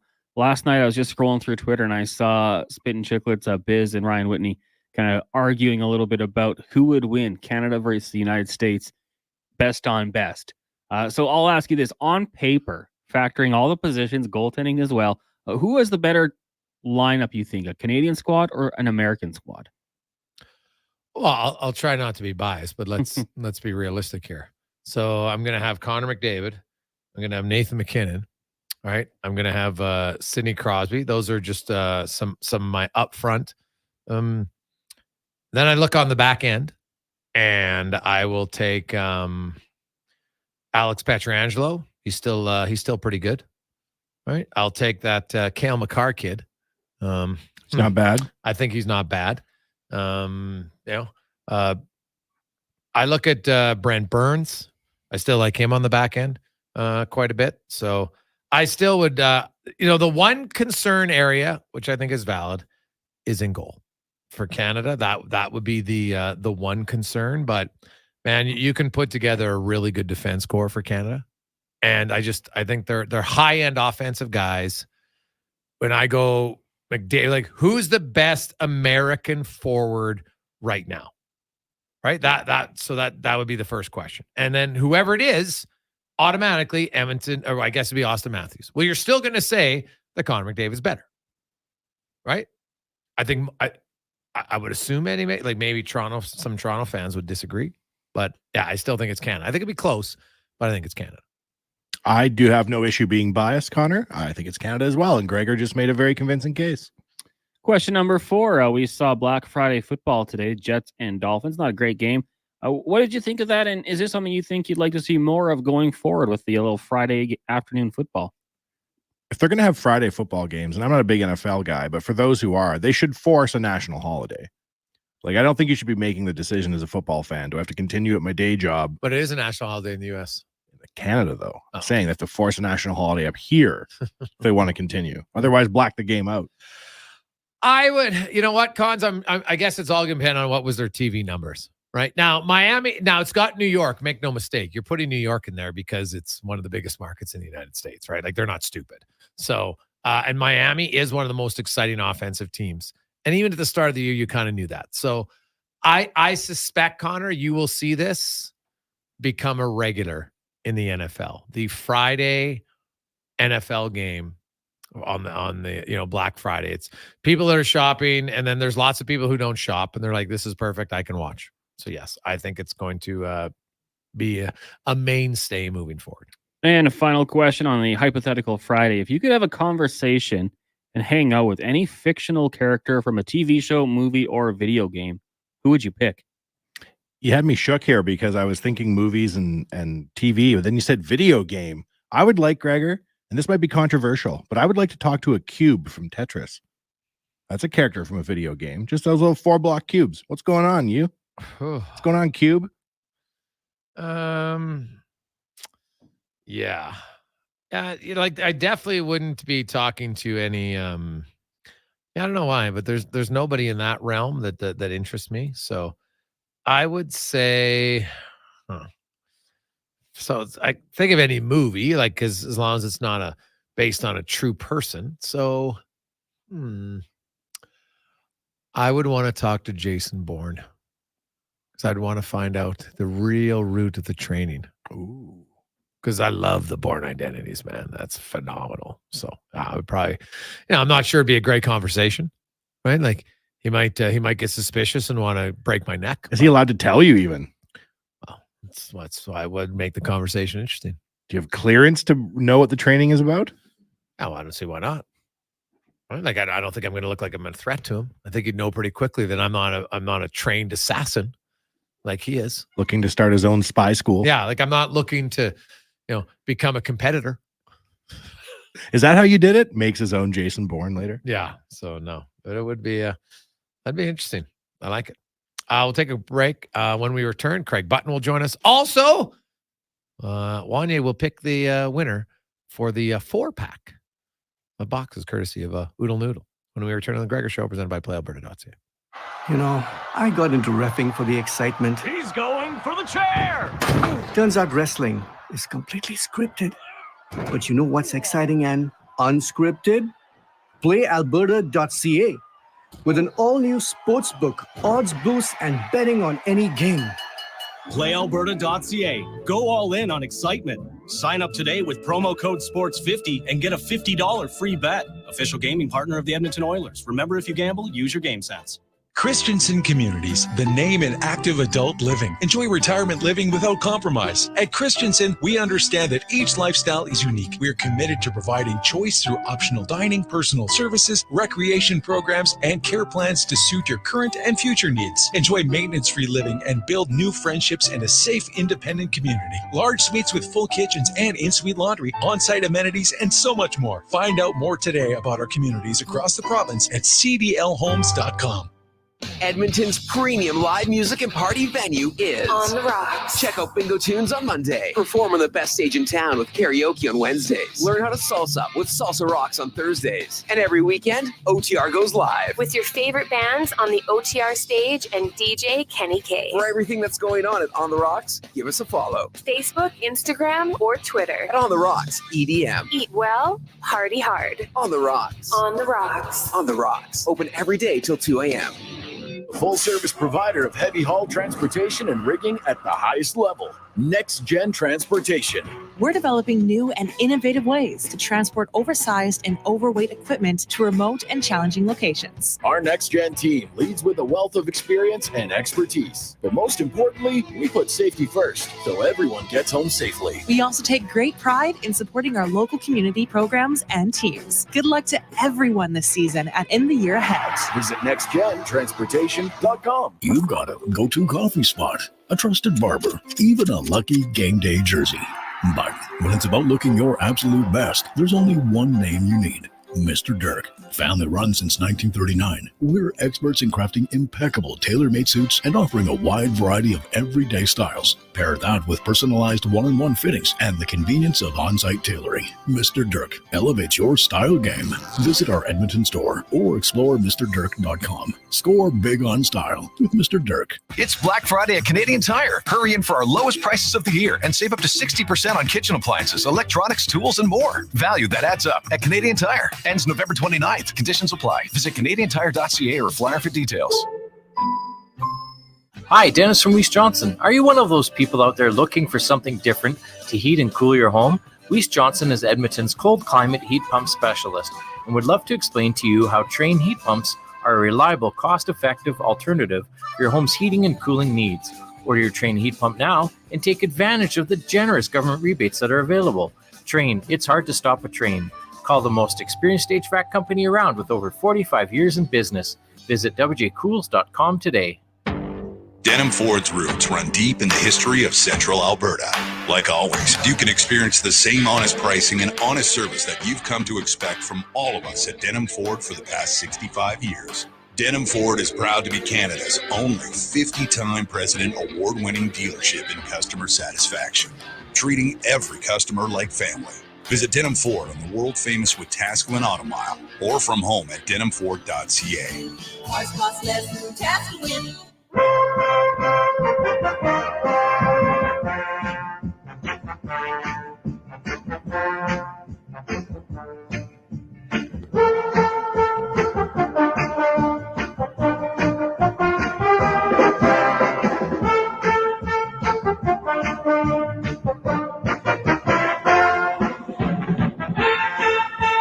Portions of this hour brought to you by EUL. From LED lighting audits and retrofits to design-built distribution systems, EUL services can give you the edge you need to impress your clients. EWEL.ca. Sports Radio is back. The Jason Gregor Show on Sports 1440. Presented by PlayAlberta.ca, Alberta's only regulated online gambling website.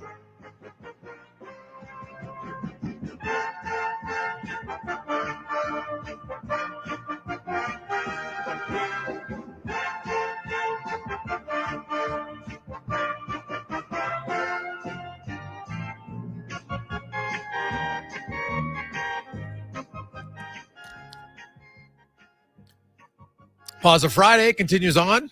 Sports 1440, Oilers Nation YouTube. How are you? Welcome back. It is the Gregor Show presented by PlayAlberta.ca. And congratulations as Wanye went through all of the positive texts. And he likes to pick one. What did he say? Wanted anything that's comical. We'll have different ones every week. Don't you worry. But the winner today was Jeff, as his positive text was, "My wife said I was right." Jeff, if you're kidding and you don't have a wife, you're going to have to give back this oodle noodle.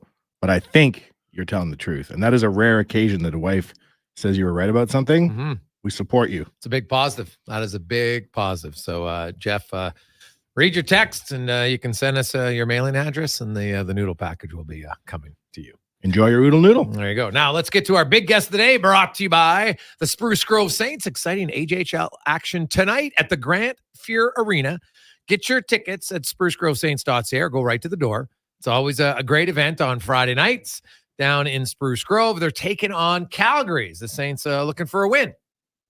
Craig Button, former NHL GM and scout, ace analyst, and scout now for TSN, joins us fresh off of calling the Montreal San Jose game that went to a shootout. And Craig, it's interesting.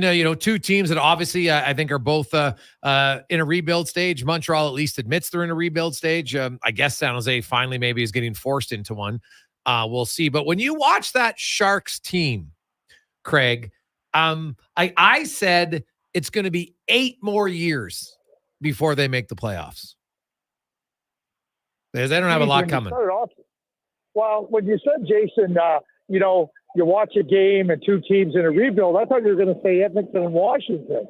But all kidding aside, 8 years, I thought it would be 2027, 2028 before they start to show what the Devils and the Sabres started to show a couple years ago, that they had some promise. So, that's 4 years away, and it's 8 years. It might be 8 years from 2 years ago when you add it all up. But I think that, this is where they're at. It's been, as you know, Jason, it's been a great franchise. It's been a franchise that's had a great following. And like a lot of franchises, the Edmonton Oilers, the Montreal Canadiens, the Blackhawks, the Rangers, the Maple Leafs, they've all run into those times where, the reality stared you in the face. And reality was such that, there's going to be a downside there, and it's going to be a number of years before you get out of it. What'd you make of Slavkovsky today in the game? He was terrific in this game versus the San Jose Sharks. He had those moments where, you're confident, you're assured in your play, and then it just kind of feeds itself. It keeps feeding into the next shift and the next play and opportunities to build on that. And, you heard Leon Draisaitl 10 days ago or somewhere in there talk about the lack of confidence. And we sit here and we talk about, Leon Draisaitl, who's been a great player in this league, is still a great player, says, I'm lacking some confidence. Just stop and think about that for a second. And now rewind it and think about Slavkovsky, a 19-year-old kid that's trying to find his way in the league. Of course, his confidence is not where you would like it to be or where it will be in years to come. But I thought this game, he was really, really strong. I mean, Marty St. Louis used him as the third shooter in the shootout, and he had Mackenzie Blackwood beat, but he wasn't able to finish off the play. And I think Marty recognized that he was deserving of that opportunity in the shootout. He played a real strong game. Craig, this has just come down.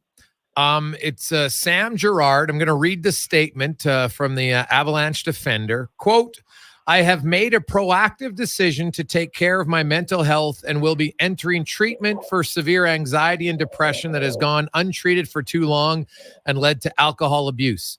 Taking care of your mental health is of the utmost importance, and I encourage everyone to speak up and seek help should you feel like you need it. I want to express my gratitude to my wife, family, friends, the club, my teammates, and the fans for their patience, understanding, and continued support. So he's entering the NHLPA Player Assistance Program. Obviously, has led to alcohol abuse for him, and you know what? We hope it gets better. But you know what? It's interesting. A lot of times, people think, you got mental health issues, but a lot of times it can lead to other significant things. And in this case, for Sam, unfortunately, for alcohol abuse. There's no question about it. And the program is one that affords the players an opportunity to go and get the help that they need. And certainly Sam has recognized that. Jason and Wanye, one of the things that I think we've made so much progress with in society and specifically in sports here is that, when somebody, tears an ACL, we talk about the rehabilitation plan, somebody gets hurt. Well, mental health is a really important aspect of performance in any walk of life. And the fact is that we can provide help for people. People can go and find that help where it's available, and it becomes really important. It becomes important for performance. Just like you can't perform with injuries that prevent you from being at your best. Certainly when you're feeling anxious and you're depressed and it's leading to other issues, you're not going to be able to perform at your best. So I think that it's come leaps and bounds with respect to the acknowledgement that mental health is really important, and certainly people that can avail themselves of that help and it being provided is so important in all walks of life. Yeah, no question. Well said. Craig Button joined us on Sports 1440. Craig, what's interesting, you joked about the Oilers earlier. Well, the Edmonton Oilers, Craig, I went back for the last, this is the fourth consecutive season where they've had a stretch where they're just awful defensively, whether it's 16 games, 18 games, 20 games. In other years, the offense was there, so maybe it would cover it up more. They did find ways to rediscover themselves. And today, maybe he's only step one. We'll see. I'm not getting too excited because it's only one game. But when you watch it, I know you were doing the Montreal game, so I don't know how much you saw the Edmonton game, but they gave up very little. Like one dangerous scoring chance for the first 40 minutes, and you led 5-0. Like you can't play much better than that defensively. And it's got to be frustrating. And I wonder, because to me, it's just a commitment. And there's for some reason, there's the lack of that consistent commitment from this group. Well, Jason, you know what I sent to you. I watched the entire first period because, that game started later. I was able to watch portions of the second period and a little bit of the third. And, the bottom line is that the essence of success for the Edmonton Oilers, it's not about their offense. They have more than enough of that. It was about playing defensive. I thought they were terrific. When it was 0-0, they were terrific. I mean, they just said, here's how we're going to play, and they're not going to give Washington anything, and they didn't give Washington anything. And then the analytics provided all the rest of it. You saw it, and I think that your word commitment, listen, defense is about commitment. It takes an understanding of what you want to do, and a lot of times of what you don't want to do, and then committing to it. The Edmonton Oilers showed really good signs. And I will say this, you cannot get to the second step unless you take the first step. Yeah. So today was a good first step for the Edmonton Oilers. Craig Button joined us. Craig, where are you on the New York Rangers? Where am I on the New York Rangers? Zibanejad hadn't scored before today in a long stretch of games, and they were rolling along.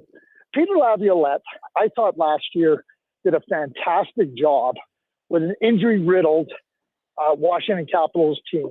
They lost John Carlson. They had no Backstrom. They had injuries throughout the course. And I thought he did a fantastic job there. Chris Drury hires him. The record shows that Peter Laviolette always does a great job in his first year with the team. Well, he's not only doing a terrific job, but I think he's doing a terrific job in the area that they needed a significant improvement in. They have really good goaltenders, Shesterkin, that goes without saying, but their defensive play has been really much better, much improved. So you can go games without Zibanejad scoring because you don't need him to score. You want him to score, but you don't need him to score to win games because your other parts of your game are so in order. And I think Peter's done a fantastic job. It looks like a team that is a serious contender in the Eastern Conference. Oh, man, I like their team a lot. And yeah, you mentioned Peter Laviolette. There's something about Laviolette's message. And he's had obviously good teams too, but there's something about his message that, there's a reason why good teams want to hire him because he's had success with good teams. And I think that's something that sometimes gets underrated, Craig. It's like the coach of the year always has to be a coach on a team that was terrible the year before, right? Like, I think remaining consistent and getting your guys to buy in when they're good and not be lackadaisical, that's just as hard, maybe more difficult sometimes. Well, I think it is, Jason. And, I'm gonna quote Daryl Sutter. He says, the Jack Adams is a really nice award. He goes, but the coach of the year every year is the coach of the team that wins the Stanley Cup. Yeah, I guess. Yeah, it's interesting about that. Sometimes there's some luck involved a little bit, but yeah. But you know what? Like, you think about coaches that never won the Jack Adams Award, right? Like, you got people that have won and been successful in coaching. And certainly, I like the Jack Adams. In most cases, is a team that was underestimated, and the coach got way more out of the team than anybody expected. Yeah. No, that's and that's deserving. That's deserving of being recognized. But maybe we should have an award for most improved team, and the team and the coach all take part of it and separate it from coach of the year. Interesting thought process. Craig, quickly, your thoughts. Did you see that the big trade in the WHL today? The Saskatoon Blades, Fraser Mitten, of course, has got a few games in with the Toronto Maple Leafs this year, but the Blades taking a first step here to loading up a little bit. They got a good team, and they kind of push their cards in, which is what you have to do in the WHL every few seasons, it seems. I looked at Fraser Mitten and I thought, after seeing him in camp, it's great to get a few games, but this is a guy that's got to go down and show he can really dominate at the WHL level. How big of a move do you see this as for the Blades? Well, it's big. I mean, you trade 2 first-round draft picks, you trade a real good 05 prospect, and Fraser was in the Memorial Cup last year with Kamloops. So, going down the stretch on a really good team, you look at what Saskatoon has been able to add. He's a real good, strong player. He's going to have an opportunity to compete for a spot on Team Canada. It's not a given, but he's going to have an opportunity to go in there and compete for a spot. But again, you look at recognizing what your team needs, what your team can do at any particular moment in time to push it further along. And I think Colin Priestner and the Saskatoon Blades with this trade have served notice. We're serious. Just like Kamloops last year with the big trades they made. Just like Seattle with the big trades they made. And I'm just going back last year. If you want to be serious about winning, you got to find a way to recognize what you need and to be ready to act. 100%. Craig, great stuff today, man. We appreciate it. Have yourself an awesome weekend, and we will chat with you next Friday. Yeah, thank you. You have a great weekend also. That is Craig Button from TSN. It's the Gregor Show. Jason Gregor, Wanye Gretz. Spec will be joining us in the final hour from Washington after he has written his article to wrap up the game. Should have been pretty much done. That's one where it's not as stressful as a deadline when it's 5 Cobb after 40 minutes. You can maybe relax and breathe a little bit as a writer on deadline, which isn't always the case. Remember that Seattle? Was it the Islander game? Seattle, whichever one they nursed, saved it, and then they scored, and then they won it in overtime. That was obviously where you pretty much change your entire article. Not fun for writers; they don't like it. But Spec will join us after 5 o'clock. We got a lot of texts coming in, 833-401-1440 in our Jiffy Lube inbox. We'll get to more of those and more. But first, here's the Con Man Sports 1440 update, brought to you by Edmonton Kubota. And it's coming. The snow will be here. But there's no reason for you to be stressed. Remove the stress, plan ahead, get all your snow removal equipment, and all the great accessories you need for a stress-free winter of shoveling. EdmontonKubota.com. This is a Sports 1440 update. Busy day today in the NHL. Earlier on, the Edmonton Oilers were victorious, knocking off the Washington Capitals 5-0. Connor McDavid 4 assists, Leon Draisaitl 2 goals, 1 helper, and Stuart Skinner making 25 saves for the shutout. Elsewhere, it was the Canadiens knocking off the Sharks 3-2 in a shootout. Ducks falling at home to the Kings 5-2. The Blue Jackets doubled up the Devils 2-1. Preds beating up on the Blues 5-3. In overtime, the Blackhawks get past the Maple Leafs 4-3, and the Rangers down the Flyers 3-1. Also, the Bruins losing at home to the Red Wings 5-2. One game going on right now. Penguins lead the Sabres 1-0 after 20 minutes. Sidney Crosby with his 13th goal of the season in that one. Still to come tonight, the Sens host the Islanders. Lightning take on the Hurricanes. Jets in Florida. Stars host the Flames. Avalanche taking on the Wild, and the Kraken up against the Vancouver Canucks. Earlier today in the NFL, the Miami Dolphins were victorious over the New York Jets 34-13. Raheem Mostert with 2 touchdowns in that one. In the association, just one game going on right now. Suns lead the Grizzlies 92-82 in the NBA in-season tournament. The Raptors are in action at 5:30, taking on the Chicago Bulls. And earlier today was the Magic defeating the Celtics 113-96. A busy weekend for the Edmonton Oil Kings. They'll host Regina tonight, and then tomorrow take on the Hitmen. Both those games get going at 7. 6 games in the AJ, including the Saints hosting Calgary and the Crusaders in Canmore. Golden Bears hockey tonight. The boys out in Manitoba taking on the Bisons, while the Pandas will host the Bisons tonight at 7, tomorrow at 2, down at the Drake. Coming up in hour 4 of the Jason Gregor Show, we will be joined by Mark Spectre of Rogers Sportsnet. I'm Connor Halley. This has been a Sports 1440 update. Sports 1440 in West Edmonton Mall and Wetaskiwin. CKJR is a Stingray radio station. Download the free radio player app and listen wherever you go. There's 2 seasons in Alberta, winter and construction. During these days of traffic barricades and slower commutes, GS Construction reminds you those crews are improving our communities. They're rehabilitating and upgrading Edmonton's infrastructure all across the city. When you see the barricades and run into a traffic backup, remember, the crews are there to help. Drive slow and be patient. Help make our city better and join the GS Construction team. See what they're hiring for on Indeed.com. GS Construction, laying the groundwork for your community since 1974. A solid financial plan is made up of more than just investments. Investments are an important part, but you need a more comprehensive approach. Roger Weird at Weird Pearson Akel & Associates Private Wealth Management understands that. He can help build a plan that includes retirement, estate planning, personal insurance, tax strategies, and yes, investments. Talk to him today and see the difference a real financial plan makes. Weird Pearson Akel & Associates. Call 780-988-4119 or visit weirdadvisoryteam.com. Friday nights were made for WHL hockey at Rogers Place, starting at just $20 a seat. Tonight, it's an Eastern Conference throwdown as your Edmonton Oil Kings face off with the Regina Pats. Catch junior hockey at its finest. Plus, at every Oil Kings home game, score kids' food combos for $10 or less. The value is king size. It's family fun that's second to none. Edmonton Oil Kings, Regina Pats. 7 o'clock tonight. Great family entertainment at Rogers Place starts at just $20 a seat. Tickets and more at oilkings.ca. Hey world, get ready to believe. At Oodle Noodle, we serve up world-class, worldwide flavors in our sweet, saucy, and fiery noodles. We believe in the power of nudes. We've got everything from saucy mac and cheese to sizzling pad thai to so many other unbelievable dishes sure to make you a noodle convert for life. You've got to taste them to believe it. Don't be a skeptic. The proof is in the noodles. Check us out at oodlenoodle.ca. Oodle Noodle. We believe in noodles.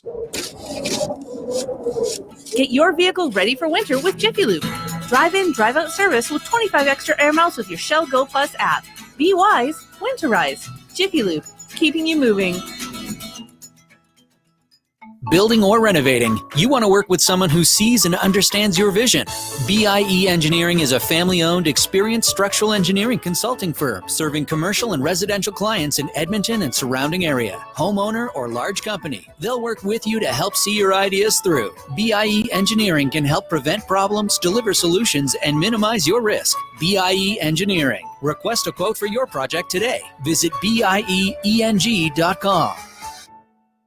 Hey everyone, it's Kelly here from United Sport and Cycle. United's annual Black Friday sale is on now. Save up to 60% off throughout the store on great gift ideas for the sports fan on your list. United Sport and Cycle, your Santa's workshop for over 95 years. At Toyota, we build quality vehicles with you in mind. I mean, it's not like we're always thinking about you. We're not obsessed or anything. We just know you value your 9 to 5 as much as your 5 to 9. And with the reliable RAV4 always ready to roll, you're capable of making the most of both.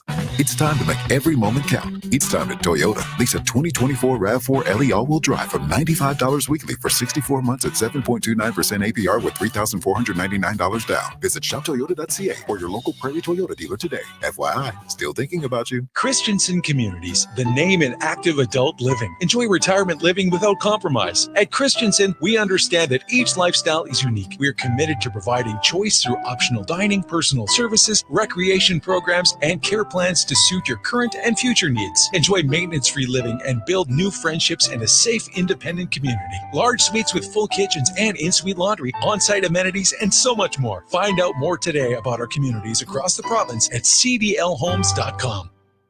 Tomorrow is the grand opening of the new Shoppers Drug Mart at Whistle Stop Mall. Join the celebration and see what's in store.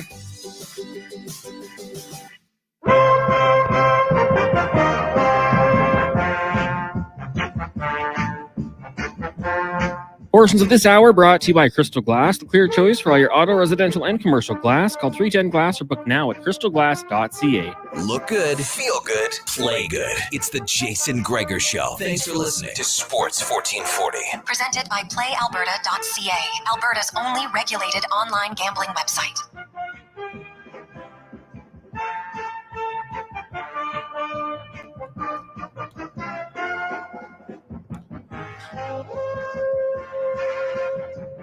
Positive Friday continues on. Welcome back. Jason Gregor, Wanye Gretz with you alongside Connor Halley. The Gregor Show is always presented by PlayAlberta.ca. And it was a positive Friday for Oilers and their fans as the Edmonton Oilers pick up a convincing 5-0 shutout victory.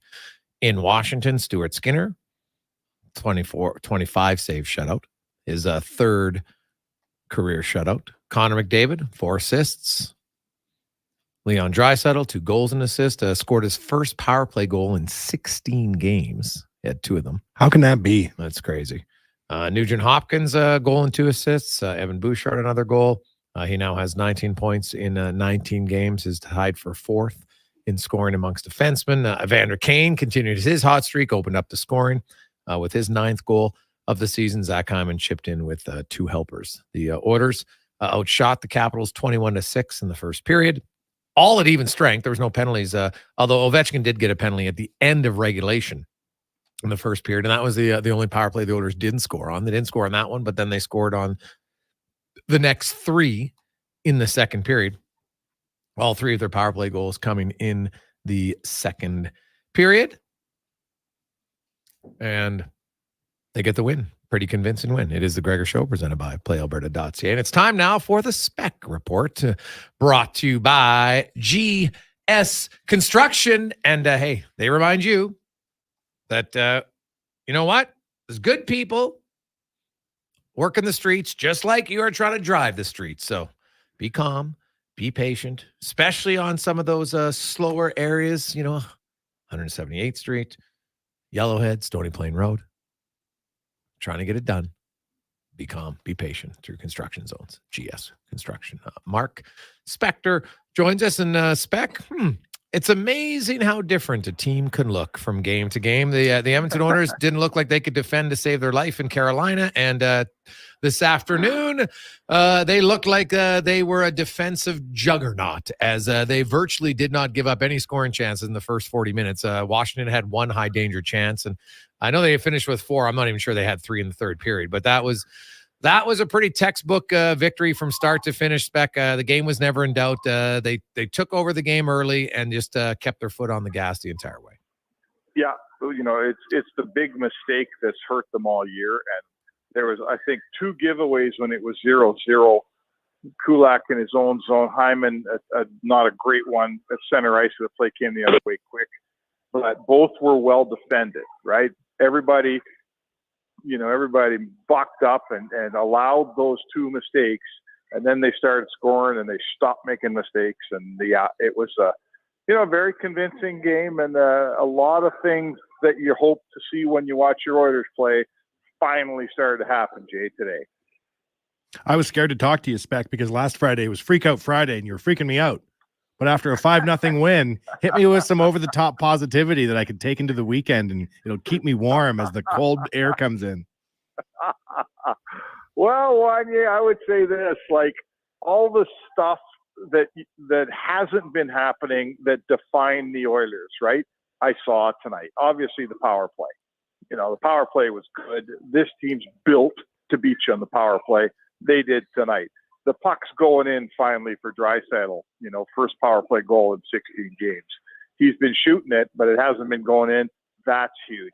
I thought McDavid, that's the best jump I've seen him have since the start of the year. He had as much hop and those first 2 steps in the third period as he had in the first, which I have not seen this season since he got hurt. So that's a really, really positive thing. And you know what? They locked her down. Like once it was 3-0, you know, yeah, they made it 4 and 5 on the power play, but at 5-on-5, guys, I thought that once it became 3-0, they really locked her down. There was never any feeling in that building like the Capitals were going to get back into this thing. Yeah, it's you're right about that. The Capitals, and I was crunching all the underlying numbers for them, and I thought they were a team. They'd been getting, you know, very few goals against, but they were getting outshot a lot, and so eventually you thought that, you know, you just needed a team that maybe you get one. You know, and Nugent Hopkins with a smart play, waited till the puck came down, then batted it home. But you know, Edmonton was just, they're bigger, stronger, faster today, no question. The one guy though, Spec, man, Tom Wilson in a loss. Geez, that guy was noticeable. That hit on full. He laid some huge hits here today. And you know what? If Washington, I know that you know they want to try to hang around for Ovi for these final few years, but man, like I know Wilson just signed that contract extension, but God, like he is such a unique player. Wouldn't you love that guy on your team? Holy man. Yeah. Oh, yeah. I know people around the league don't like him because he's injured a lot of their players with his hits, but I'll tell you what, that guy, he is all hockey player. You know, you could see him coming at Fogle. And hey, give Fogle credit. He made a play. He had to take it off the boards. He made a play to the defenseman, and he could see the hit coming, and he swallowed it. He took that Tom Wilson hit to make the play. That's how you win games, because you got a bunch of guys on your roster that'll stand in and get run by Wilson. And, oh, man, Fogle did get run. Yeah, Wilson, I love the guy. I don't care what anyone says about him. He plays the game the way you're supposed to play it. Oh, God, yeah. He'd play on my team any every day. Every day, no question. When you spoke to Knobloch, what did he like about his team's game spec? And what are the things that he feels are actually repeatable? Because I think that's what you have to take out of a win like this is what's repeatable. Well, I think let's go back even a step from that, Jason. It's not as like, sure, what's repeatable, but they need confidence to repeat the things that they want to repeat. And I think what they got tonight, more than anything, is a bunch of guys got a bunch of confidence. Like this, I'm telling you what, the confidence has been, that's why they're so up and down. They got no confidence, this team this year. And tonight, you know, Draisaitl had some swagger, right? And McDavid for sure was jumping. You could tell when he had 3 assists, he was, you know, there was more coming. The power play looked like the power play. So, you know, I asked after the game sort of what he thought that they really got out of it. And the gist of Knobloch's answer was there's a lot of guys feeling a lot better about themselves here than they were a few days ago. And I mean, that's what you're going to get is, you know, you just had a dominant performance. You did all the things you've been talking about doing. You finally did them, and you did them for 60 minutes. I mean, puck dropped the final horn. The Oilers were the better team. All those things, you bring them into that game on Sunday against Anaheim. If you gave the Oilers a chance, man, they'd play tomorrow afternoon if they could. They want to keep this thing rolling, right? Yeah. Well, you come home and, you know, none of the garbage, first game after a long road trip. This is a pretty easy road trip, let's be honest, right? There's 2 days between the first game and home, and then you had a day between everyone. This is not a hard road trip as far as like travel time. They should be fine. And they take a Ducks team spec that's ahead of them in the standings. So, you know, the one saving grace the Oilers have is there's a lot of teams ahead of them in this wild card race, because I do believe finishing top 3 is going to be very difficult in the Pacific. They're probably a wild card team. They're a wild card. None of them are dominant. Like St. Louis got spanked today by Nashville 8-3. So, you know, Edmonton, all they got to do is, you know, beat those teams like Anaheim and those other ones, and then find ways to like split when you play Winnipeg and Vegas next week.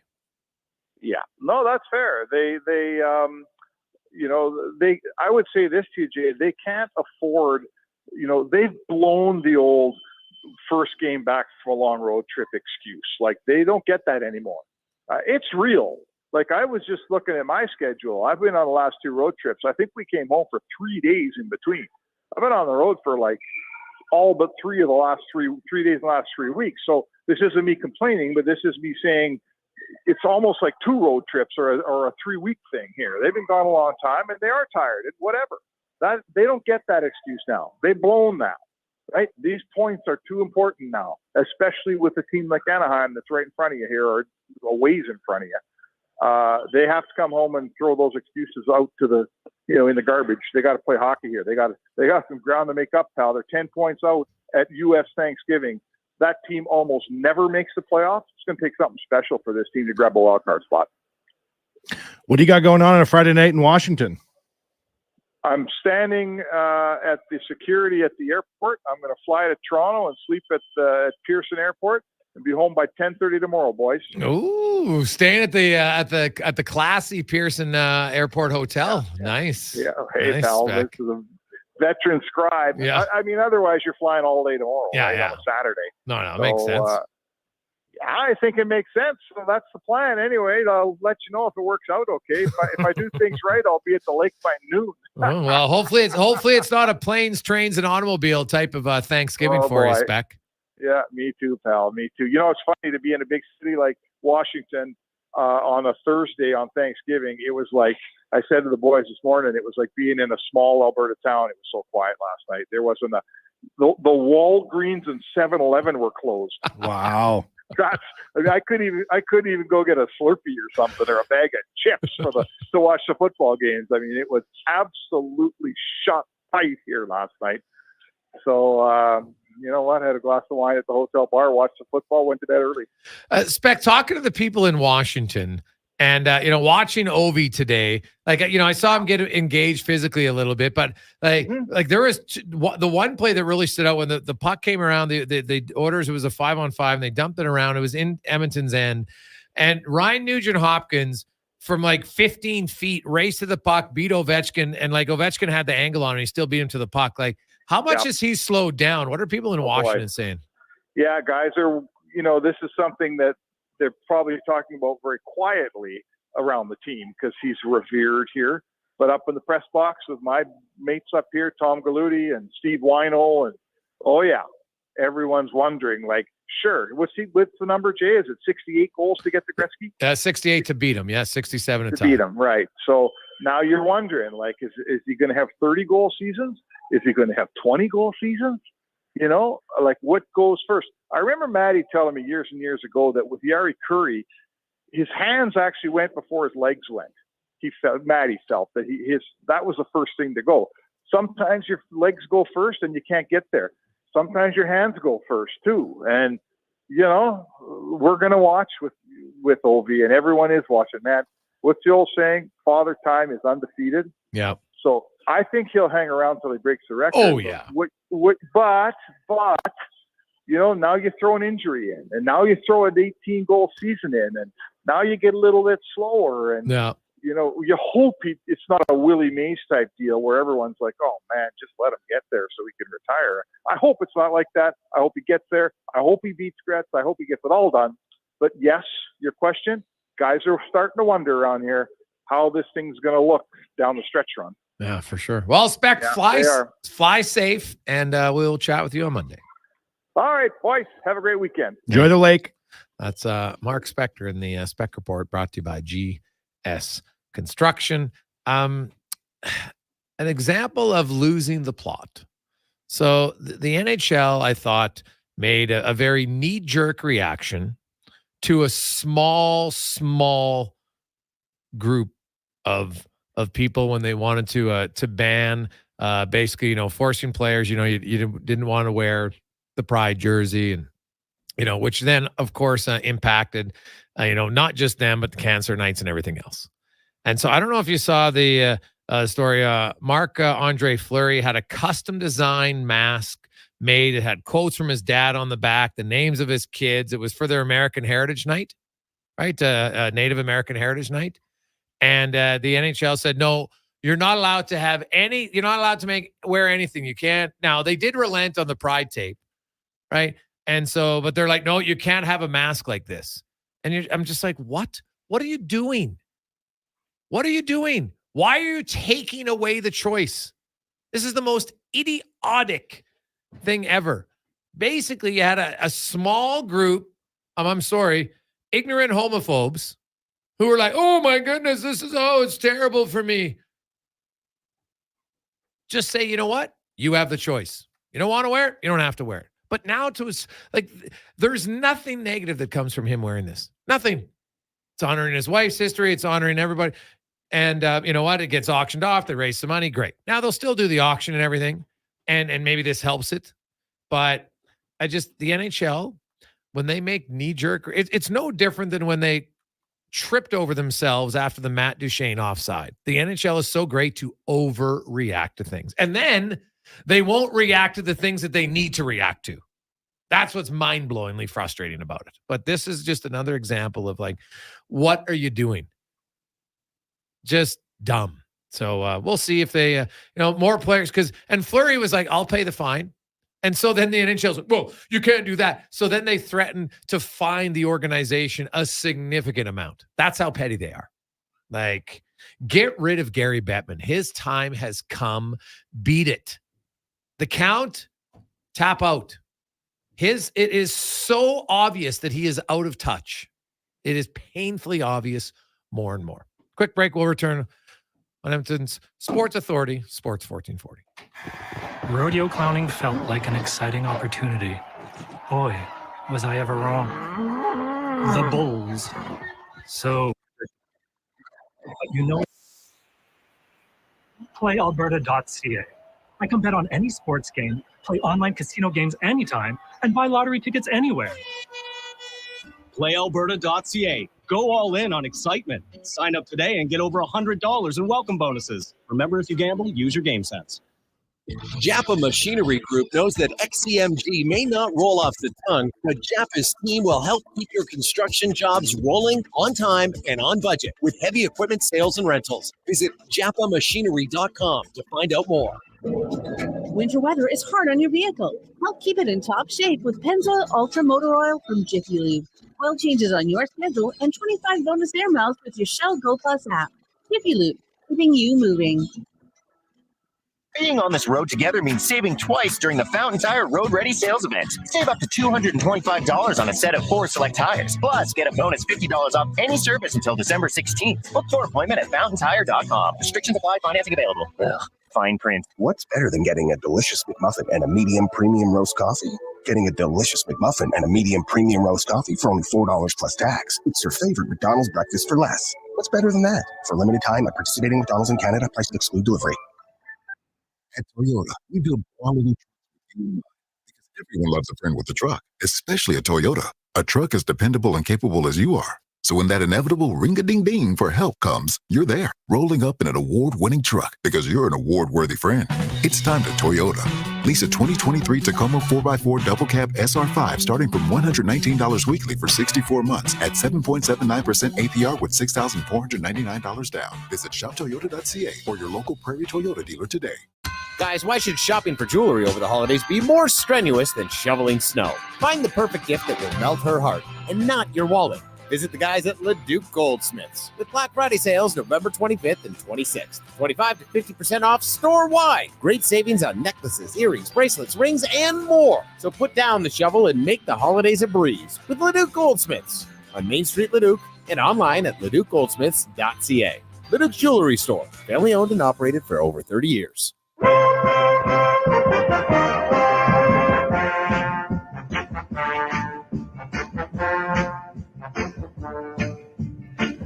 Portions of this hour brought to you by Christensen Communities. Have peace of mind knowing your loved one is in the best possible hands. Christensen Communities have safe retirement living options across the province and are now welcoming new residents. Visit cdlhomes.com. To kick off, it's the Jason Gregor Show on Sports 1440. Presented by playalberta.ca, Alberta's only regulated online gambling website.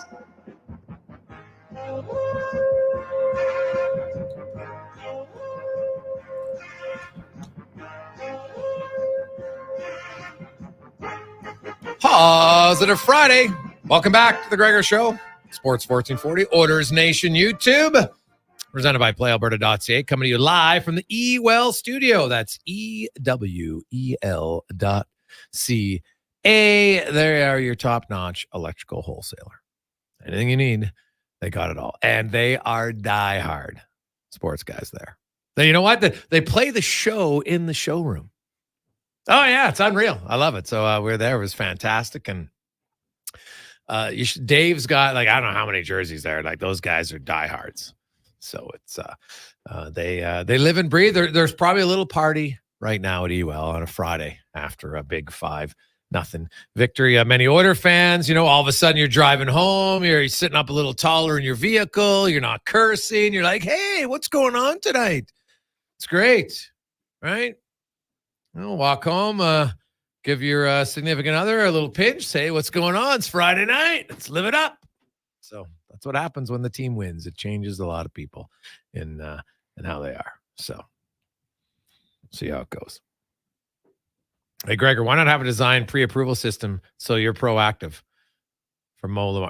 I don't even think you need that. How about don't be dumb and cater to the extremely small minority and then ruin it for the majority? It's such a classic case of what we do too often in society. Oh, is somebody offended? Oh, well, geez, let's cater to them. Oh, they're so thin-skinned. Give me a break. Like, you know what? Don't want to wear the jersey? Great. Sit in the room. I don't care. And I will say this. I thought the media made a mistake. The people who were like, oh, you don't have to. Hey, if he has the right to say he doesn't want to do it, great. Don't focus on him. Focus on all the other people that are supporting it. You're not going to get 100% support on anything. So get off your high horse and don't worry about it. Focus on the people that want to help and support your cause rather than worry and waste time with those who don't. Okay? It's not going to happen. You don't get 100% support on anything.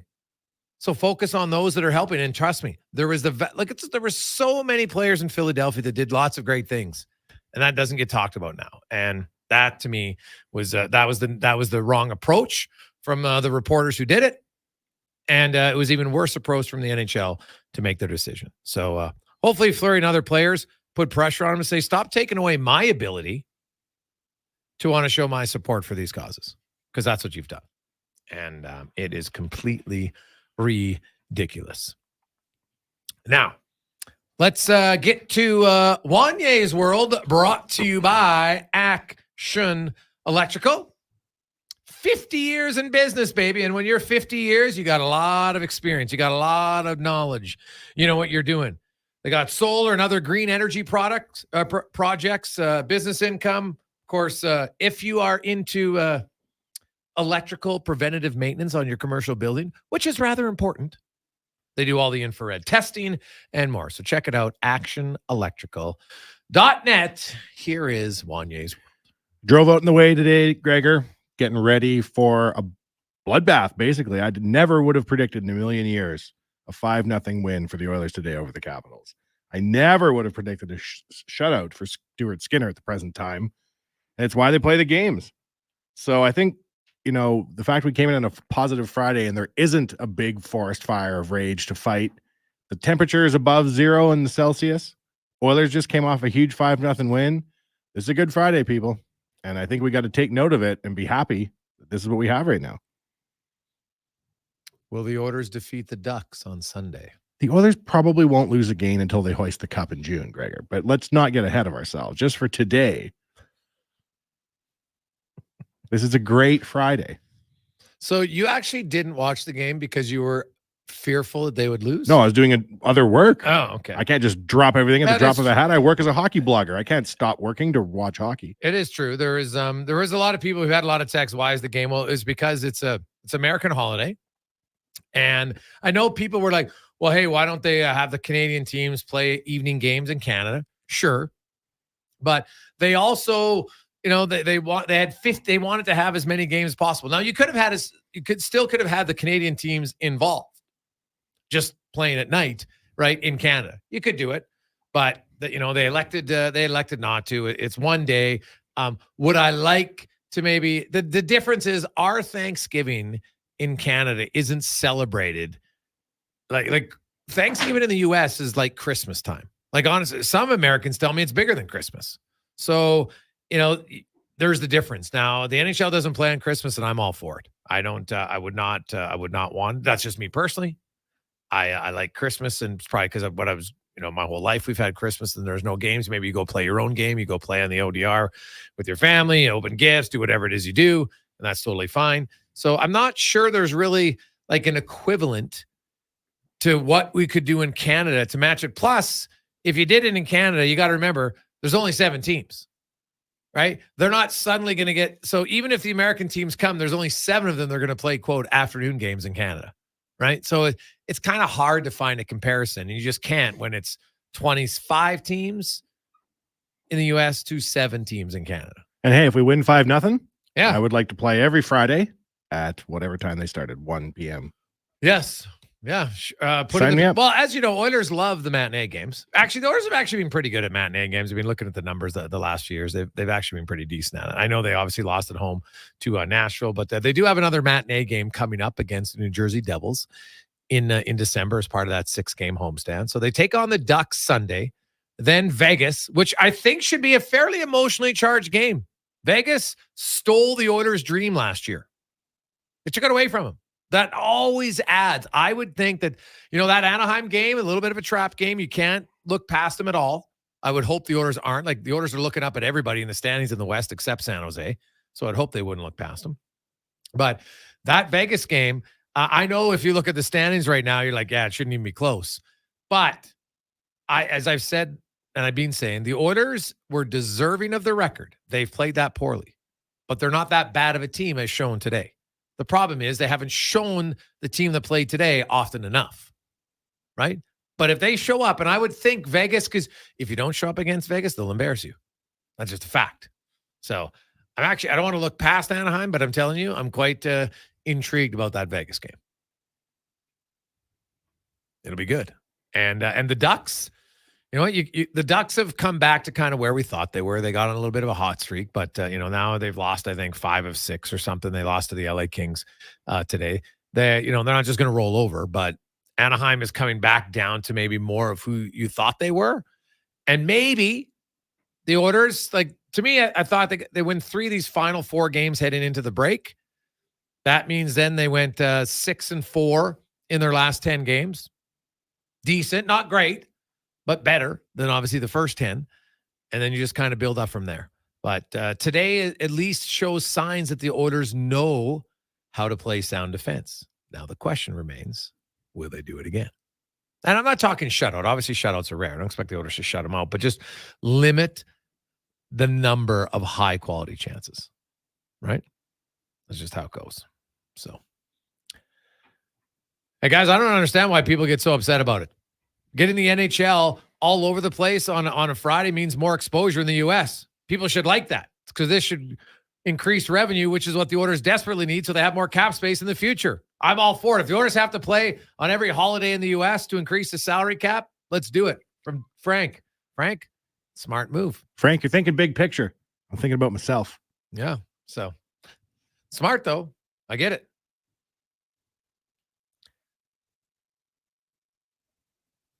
Hey, Gregor, don't you think Ovechkin's going to have to score a lot of empty net goals? Well, him and Gretzky, I think right now have the same number of empty net goals. Right? I do kind of, people are always trying to find a way to want to devalue a ridiculously hard record. Everybody in the league who played a long time could score empty net goals. They didn't. What are we doing? Why are we trying to find any remote way to diminish a player's goal scoring attributes? I don't really understand it. So, hey man, I don't care how many empty net goals Ovechkin scored. To me, it doesn't matter. Him and Gretzky, they're both pretty good. Last I checked, I think they're pretty good. So, I think they're even. Maybe Ovi has one more empty netter right now. So that's fine. Doesn't bother me at all. So you got to be on the ice to score empty net goals when your team is leading by 1, right? So lots of guys around the league get on the ice when they have a chance to score in the empty net, but they don't. It's like people who try to diminish, well, he's got too many power play goals. What? Does the other team have a goalie in net? Do other teams around the league get power play opportunities? For the most part, fair, even number, give or take. Because you're better at something than someone else doesn't mean, well, now it doesn't matter as much because this guy scores more on the power play. I don't care. Last time I checked, if I look on the scoreboard, you get 1 point for a goal. right? It goes up as a 1. If it's a shorthanded goal, you don't get 1.4, you don't get 1.6, you don't get 2, you get 1. If it's a 5-on-5 goal, you get 1. If it's a power play goal, you get 1. If it was that easy, everybody would be scoring on the power play, but they don't. I never like to diminish any sort of record like that. It's I don't see the need for it. So, not at all. Hey guys, the more decisions like the Fleury mask, I think more people are turning away from the game. As far as I'm concerned, if it's not vulgar or insulting, then guys should be able to do small gestures like this without issue. Based on calls like this, we might go back to unpainted white masks and old school brown goalie gear. Bettman's time is up. If I was Marc-Andre Fleury in the Wild, I'd do it. The amount of positive comments back to the organization would pay off in the end, from Philip. Well, I am curious. Like, when the NHL has to put out a threat, oh, we're going to fine you big. Like, what does that mean? What are you going to fine him? Like $100,000? You're going to fine him $100,000 by wearing a mask? Like, think about that for a second. I'm with you, Philip. I would love to see the Wild do it. Now, maybe the owner's like, well, geez, it's Gary. Yeah, but last I thought I was always told that the owners, Gary works for the owners. So technically, they're his boss. So if one of them is like, I don't agree with your decision, this is what I'm going to do. Now, I know that people will say, well, you know what? You can't do that. Yada. Well, why? Should the NHL have made the decision? I don't think so. I would love to see someone push back in the count. It would be great. And I'll reiterate this. I said this before. I think his time, he did a lot of good things for the NHL. I'm not going to discount that anything. I'm not going to disparage his whole career. That doesn't make any sense. But his best days are behind him. He's like the guy late in his career who's on the ice or on the court or on the field and's holding on, and he is a shadow of what he was in his prime. And that's what Gary Bettman is as commissioner. What was the last great decision that he made? Right? Like, look at a simple thing. Like, look at MLB. Probably like very set in traditions, extremely set in traditions. And look at how they completely turned their game around this year. Right? Lots of changes. Put in a time clock. Right? Change the DH rule in the NL. Right? Base pads. Lots of significant changes to the game. Well, where's the forward thinking? Look, even the NBA. Now, I might not love it. It's the first time. But their in-season tournament that they're doing, they're just trying something different. Right? When was the last time Gary had any new age thinking? Honestly, can anybody think of one? I can't. What have they done? So I just believe the proof's in the pudding. I think it's time for a change in the guard. They're old and not old and age, because you can be old and age and still be. Look at Dolly Parton yesterday, prime example. They're old thinkers, stale thinkers, and they're not having very little positive change moving forward for the National Hockey League. Like, their big idea is to have an in-season tournament next year with 4 countries. So you're going to say all the Russian superstars, well, you're good enough to play in our regular season games, but you can't play in this tournament. Pardon? Oh, Leon Draisaitl, no, we don't want you. Sorry, there's not enough good German players, so you're not going to be playing. Like, that's their idea of a good idea. So come on. Can anyone think, honestly, I'm not even being insulting, can you think of a change in the last 5 years? And you look and say, wow, that was innovative. That was forward thinking by Gary Bettman in the National Hockey League. Let me know. 833-401-1440. Jason Gregor, Wanye Gretz with you. We'll come back, wrap things up on the Jason Gregor Show, presented by PlayAlberta.ca. Some things just work together. Sticks and pucks, cleats and AstroTurf. Your love for the game and Papa John's passion for better ingredients. Better pizza. Nothing pairs with the game like Papa John's. Crafted with signature sauce, toppings, and original fresh dough. They're the champion of pizza. And now you're the champion of winning deals. Just order at papajohns.ca. Use promo code SPORTS20 and score 20% off any regular menu price order. Better ingredients, better pizza. Papa John's. That's SPORTS20. A solid financial plan is made up of more than just investments. Investments are an important part, but you need a more comprehensive approach. Andy Akel at Weird Pearson Akel & Associates Private Wealth Management understands that. He can help build a plan that includes retirement, estate planning, personal insurance, tax strategies, and yes, investments. Talk to him today and see the difference a real financial plan makes. Weird Pearson Akel & Associates. Call 780-988-4119 or visit weirdadvisoryteam.com. Building or renovating, you want to work with someone who sees and understands your vision. BIE Engineering is a family-owned, experienced structural engineering consulting firm serving commercial and residential clients in Edmonton and surrounding area. Homeowner or large company, they'll work with you to help see your ideas through. BIE Engineering can help prevent problems, deliver solutions, and minimize your risk. BIE Engineering. Request a quote for your project today. Visit bieeng.com. What's better than getting a delicious McMuffin and a medium premium roast coffee? Getting a delicious McMuffin and a medium premium roast coffee for only $4 plus tax. It's your favorite McDonald's breakfast for less. What's better than that? For a limited time at participating McDonald's in Canada, prices exclude delivery. Hey, Parkland County, the holidays are coming and you can become a beacon of joy. Join the Spruce Grove Canettes and Stony Plain Kinsmen in making Christmas a little bit brighter for local families with our Christmas Hamper program. Last year, your generosity helped almost 4,000 residents. This season, let's do even better by donating monetary gifts, store gift cards, and toys. Every bit counts. For donation details, visit sgcanettes.ca or stonyplainkinsman.ca. Together, let's spread warmth, hope, and holiday cheer. A big thank you for your generosity and happy holidays. The last time you updated your website, was there even a three-point line in basketball? Get with the times and drain some from downtown. Sports 1440 is a baller in the radio game. And now we're dropping buckets in the digital world as well. That includes building websites. We do it right here in Alberta. You'll be involved every step of the way. And we can even set you up with e-commerce, so fans of your business can support you through your website. Website builds. Contact us at sports1440.ca. Portions of this hour brought to you by Leading Edge Physio, professional athletes use aquatic therapy, radial shockwave, zero gravity treadmills, and pneumatic recovery devices for rehab. Leading Edge Physiotherapy offers those to you because sports shouldn't hurt. LeadingEdgePhysio.com. Sports Radio is back. The Jason Gregor Show on Sports 1440. Presented by PlayAlberta.ca, Alberta's only regulated online gambling website.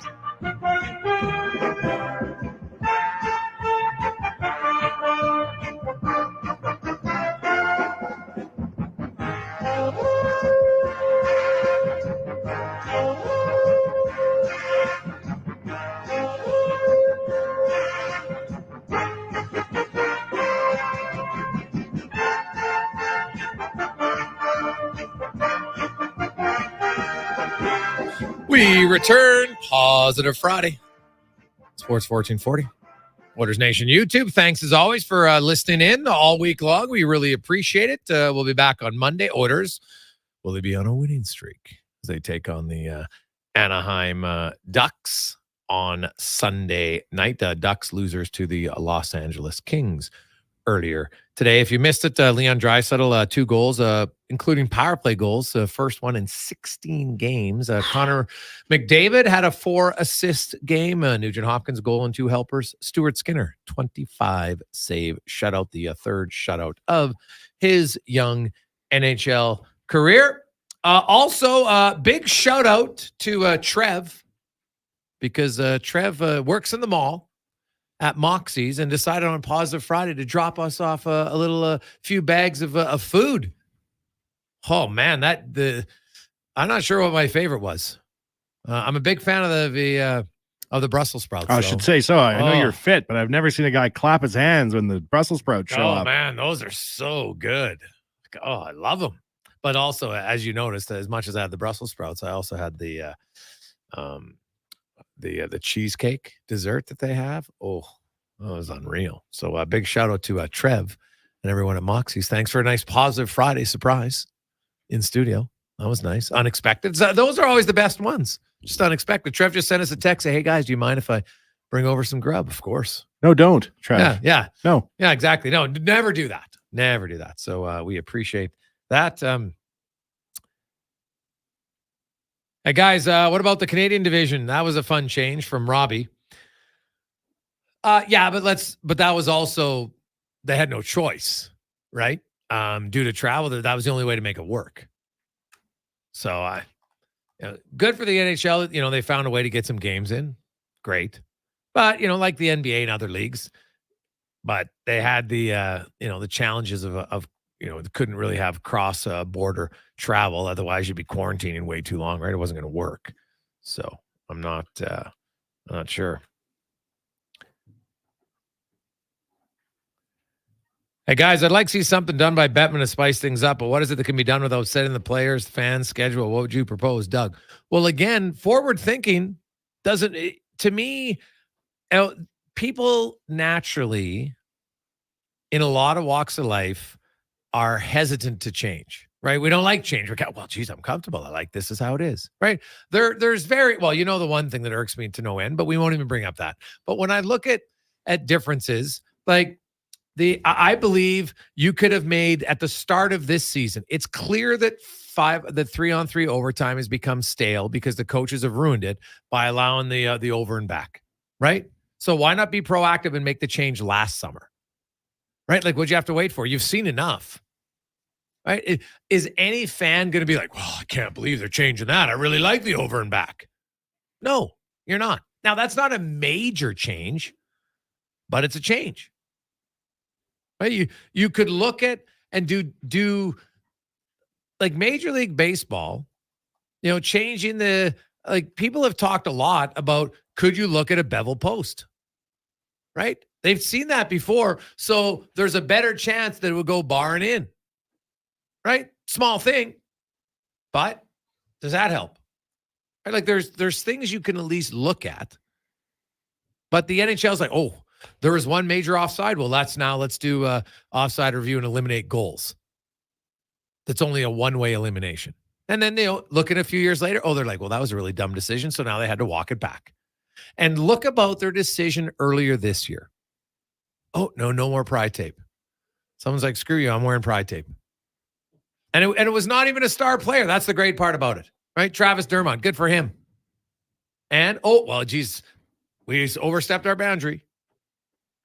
Right? And so, to me, Fleury, that maybe they should have said nothing and just he goes out with it and say, hey, sorry. Yeah, I wore the mask. What's the difference? You're allowed pride tape. Why can't I wear a mask? Makes no difference. So, there's things where, you can have, it used to be, but strongly consider. If you can never ice the puck, why can you suddenly ice it? Why do you change the rule when you're on a power play? Why? People are like, well, it's for player safety. What are you talking about? Why is it player safety? Well, guys will get fatigued. So they never get fatigued 5-on-5? What's the difference here? I don't buy that argument. So yeah, there doesn't have to be massive change. I think the game is good, but it doesn't mean that you can't ever have forward thinking and how you act as a league. And to me, they have a lot of backwards thinking. Right? They have a lot of old school. And they just look at the debacle that's been in Arizona. How do you allow that to happen? It's ridiculous. Hey guys, what's a realistic record that the Oilers need to make the playoffs? Everybody keeps talking about they have a chance, but how realistic is their chance? Well, if you look at the standings, and if we assume, and it's an assumption, that because right now, if you look at the wild card rankings, you don't even need 95 points to get in a wild card spot in the Western Conference, right? You've got your top 6 teams, and they've separated. The Edmonton Oilers get up today, and they're 8 points behind St. Louis, which isn't great. They're 8 points back at Seattle, but they have 2 games in hand, right? So they're 5 points behind 10th place Nashville. It's not as bad as the Oilers have been. None of these other teams have really made it that painful for the Oilers. So honestly, I don't think 95 points is even necessary anymore.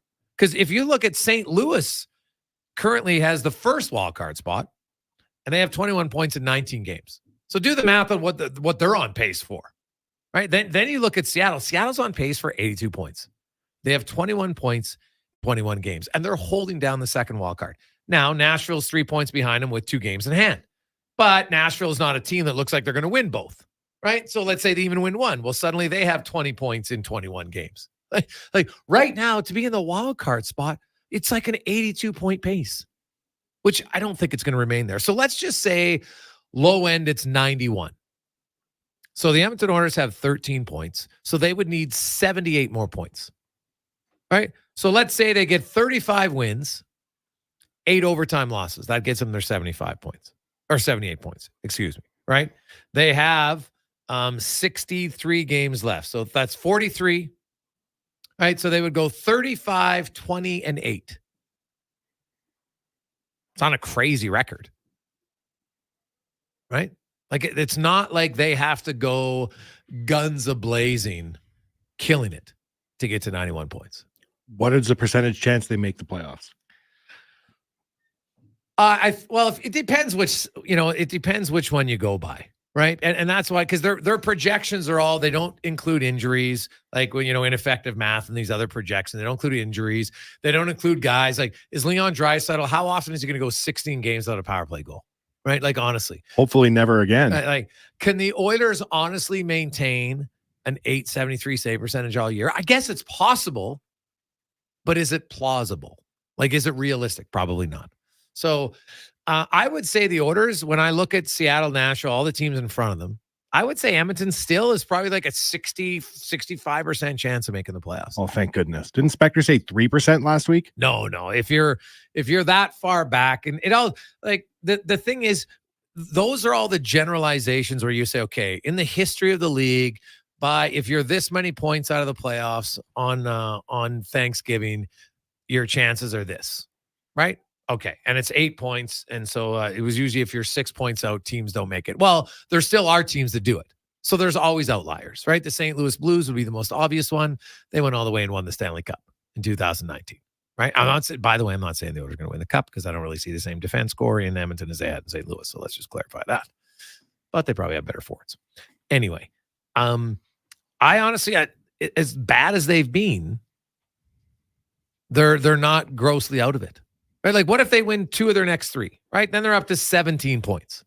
Not great, right? 17 points in 22 games. Not awful. But if Seattle just sticks on their pace, right? And then Edmonton would suddenly be 4 points behind Seattle. Each of 21 games. Right? 22 games, Seattle plays 1, let's say. So I don't, I think probably 65. I know that, like, those math sites, I think they had Edmonton after this win. It's probably back up to like 55 or 6. But again, it doesn't include, like, Connor McDavid. Look at his point production up until the last 3 games. Nobody in their right mind thought that was going to continue. It's impossible. He's just too good, right? So actually, I think the Oilers, now, are they Stanley Cup contenders the way they're playing right now? Not even close. So you can make the playoffs, and then the reward, sadly, is if they're a wild card team, they're going to have to face either, Vegas. Although Vegas isn't a lock right now. Like, LA actually has the exact same points percentage as Vegas, right? You look at Dallas right now would be the top team. If you're a wild card team, you'd probably have to play the top team in the Central based on how things are looking now. So that's going to be Dallas or Colorado. Like, you don't really want to go there. But there's not a lot of easy games, right? Like, even if Edmonton was playing well, and let's say they were up and they had 26, 27 points, they're still going to have to play an LA or a Vancouver or, Vegas maybe in the first round. So the West is top heavy. Their top 6 teams are good. Edmonton, I think, is better than the record, but they're deserving of the record. And we'll go from here. I still, until the Oilers, like, they would have had to really tank, which I know is saying something considering how bad they'd be, but I still think they make the playoffs. Thank goodness, Gregor. That's a positive Friday for me where I'm from. Yeah. Hey, guys, any goals should end a power play, even shorthanded. That'd be entertaining strategy. Woo. So if you score shorthanded, the power play is over. I wouldn't mind that. Why not? That'd be like, imagine the momentum boost you'd get. Shorthanded is usually pretty momentum builder, but then you also eliminate the power play. Ooh, spicy. Why not? Wanye, as always, have yourself a great weekend. Happy American Thanksgiving to the Gregors if you celebrate in the Gregor house. No, we don't. But it's Pizza Friday, though. That's awesome. On behalf of Connor Halley, Wanye Gretz, I'm Jason Gregor. Thanks, as always, for listening. Please get home safe. Turn your lights on. Shop safe here at West Edmonton Mall. It's packed here, so shop safely. Let's get to the comment. Sports 1440 update brought to you by Legacy Heating and Cooling. Home of the no payments, no interest for 1 year on your furnace. Stay warm all winter at legacyheating.ca. Good night. This is a Sports 1440 update. Busy day in the NHL. The Oilers earlier on victorious, blanking the Caps 5-0. Connor McDavid with 4 assists, Leon Draisaitl 2 goals and a helper, and Stuart Skinner making 25 saves. The Oil now off until Sunday, when they'll take on the Anaheim Ducks down at the Ice District. Other finals from today, the Red Wings defeat the Bruins 5-2. Rangers over the Flyers 3-1. The Leafs falling to the Blackhawks in a overtime 4-3. Reds beating up on the Blues 8-3. Devils lose to the Blue Jackets 2-1. Kings get by the Ducks 5-2. And it was the Canadians over the Sharks 3-2 in a shootout. Right now, the Penguins lead the Sabres 2-0. And the Sens up on the Islanders 1-0. Later tonight, Lightning take on the Hurricanes. Panthers host the Jets. Flames in Dallas, while taking on the Avalanche and the Canucks in Seattle. One game in the NFL today, the Miami Dolphins get past the New York Jets 34-13, improving their record to 8-3. Running back Raheem Mostert had 2 touchdowns to go along with 94 yards on the ground. In the association, the Raptors right now lead the Bulls 27-15. OG Anunoby leading the way with 9 points. That's in the first quarter. And just getting going in New York, the Knicks have a 3-0 lead over the Heat. Later tonight, Pacers host the Pistons, the Nuggets in Houston, Bucks take on the Wizards, Kings in Minnesota, Warriors up against the Spurs, the Pelicans travel to Los Angeles to take on the Clippers, and finals, Magic knocked off the Celtics 113-96, and it was the Suns over the Grizz 110-89. 6 games in the AJ tonight, including the Saints hosting Calgary out at Grant Fuhr Arena. Puck drop at 7, and the Crusaders are in Canmore for the Edmonton Oil Kings. They will host the Regina Pats tonight at 7 down at the Ice District. Then tomorrow they're down in Calgary taking on the Hitmen. Polar Bears hockey, the boys are out in Manitoba to take on the Bisons. Meanwhile, the Pandas will host the Bisons tonight at 7, tomorrow at 2 down at the Drake. And Bears and Pandas basketball in action down at the Saville Center, taking on the University of Northern British Columbia tonight and tomorrow. That'll do it for us here on the Jason Gregor Show. We're back with Fox Sports at 9 o'clock. And Kevin Carius and Brandis Douglas will recap the weekend Monday morning, 7 a.m. I'm Connor Halley. This has been a Sports 1440 update. This is Sports 1440, a Stingray radio station broadcasting on Treaty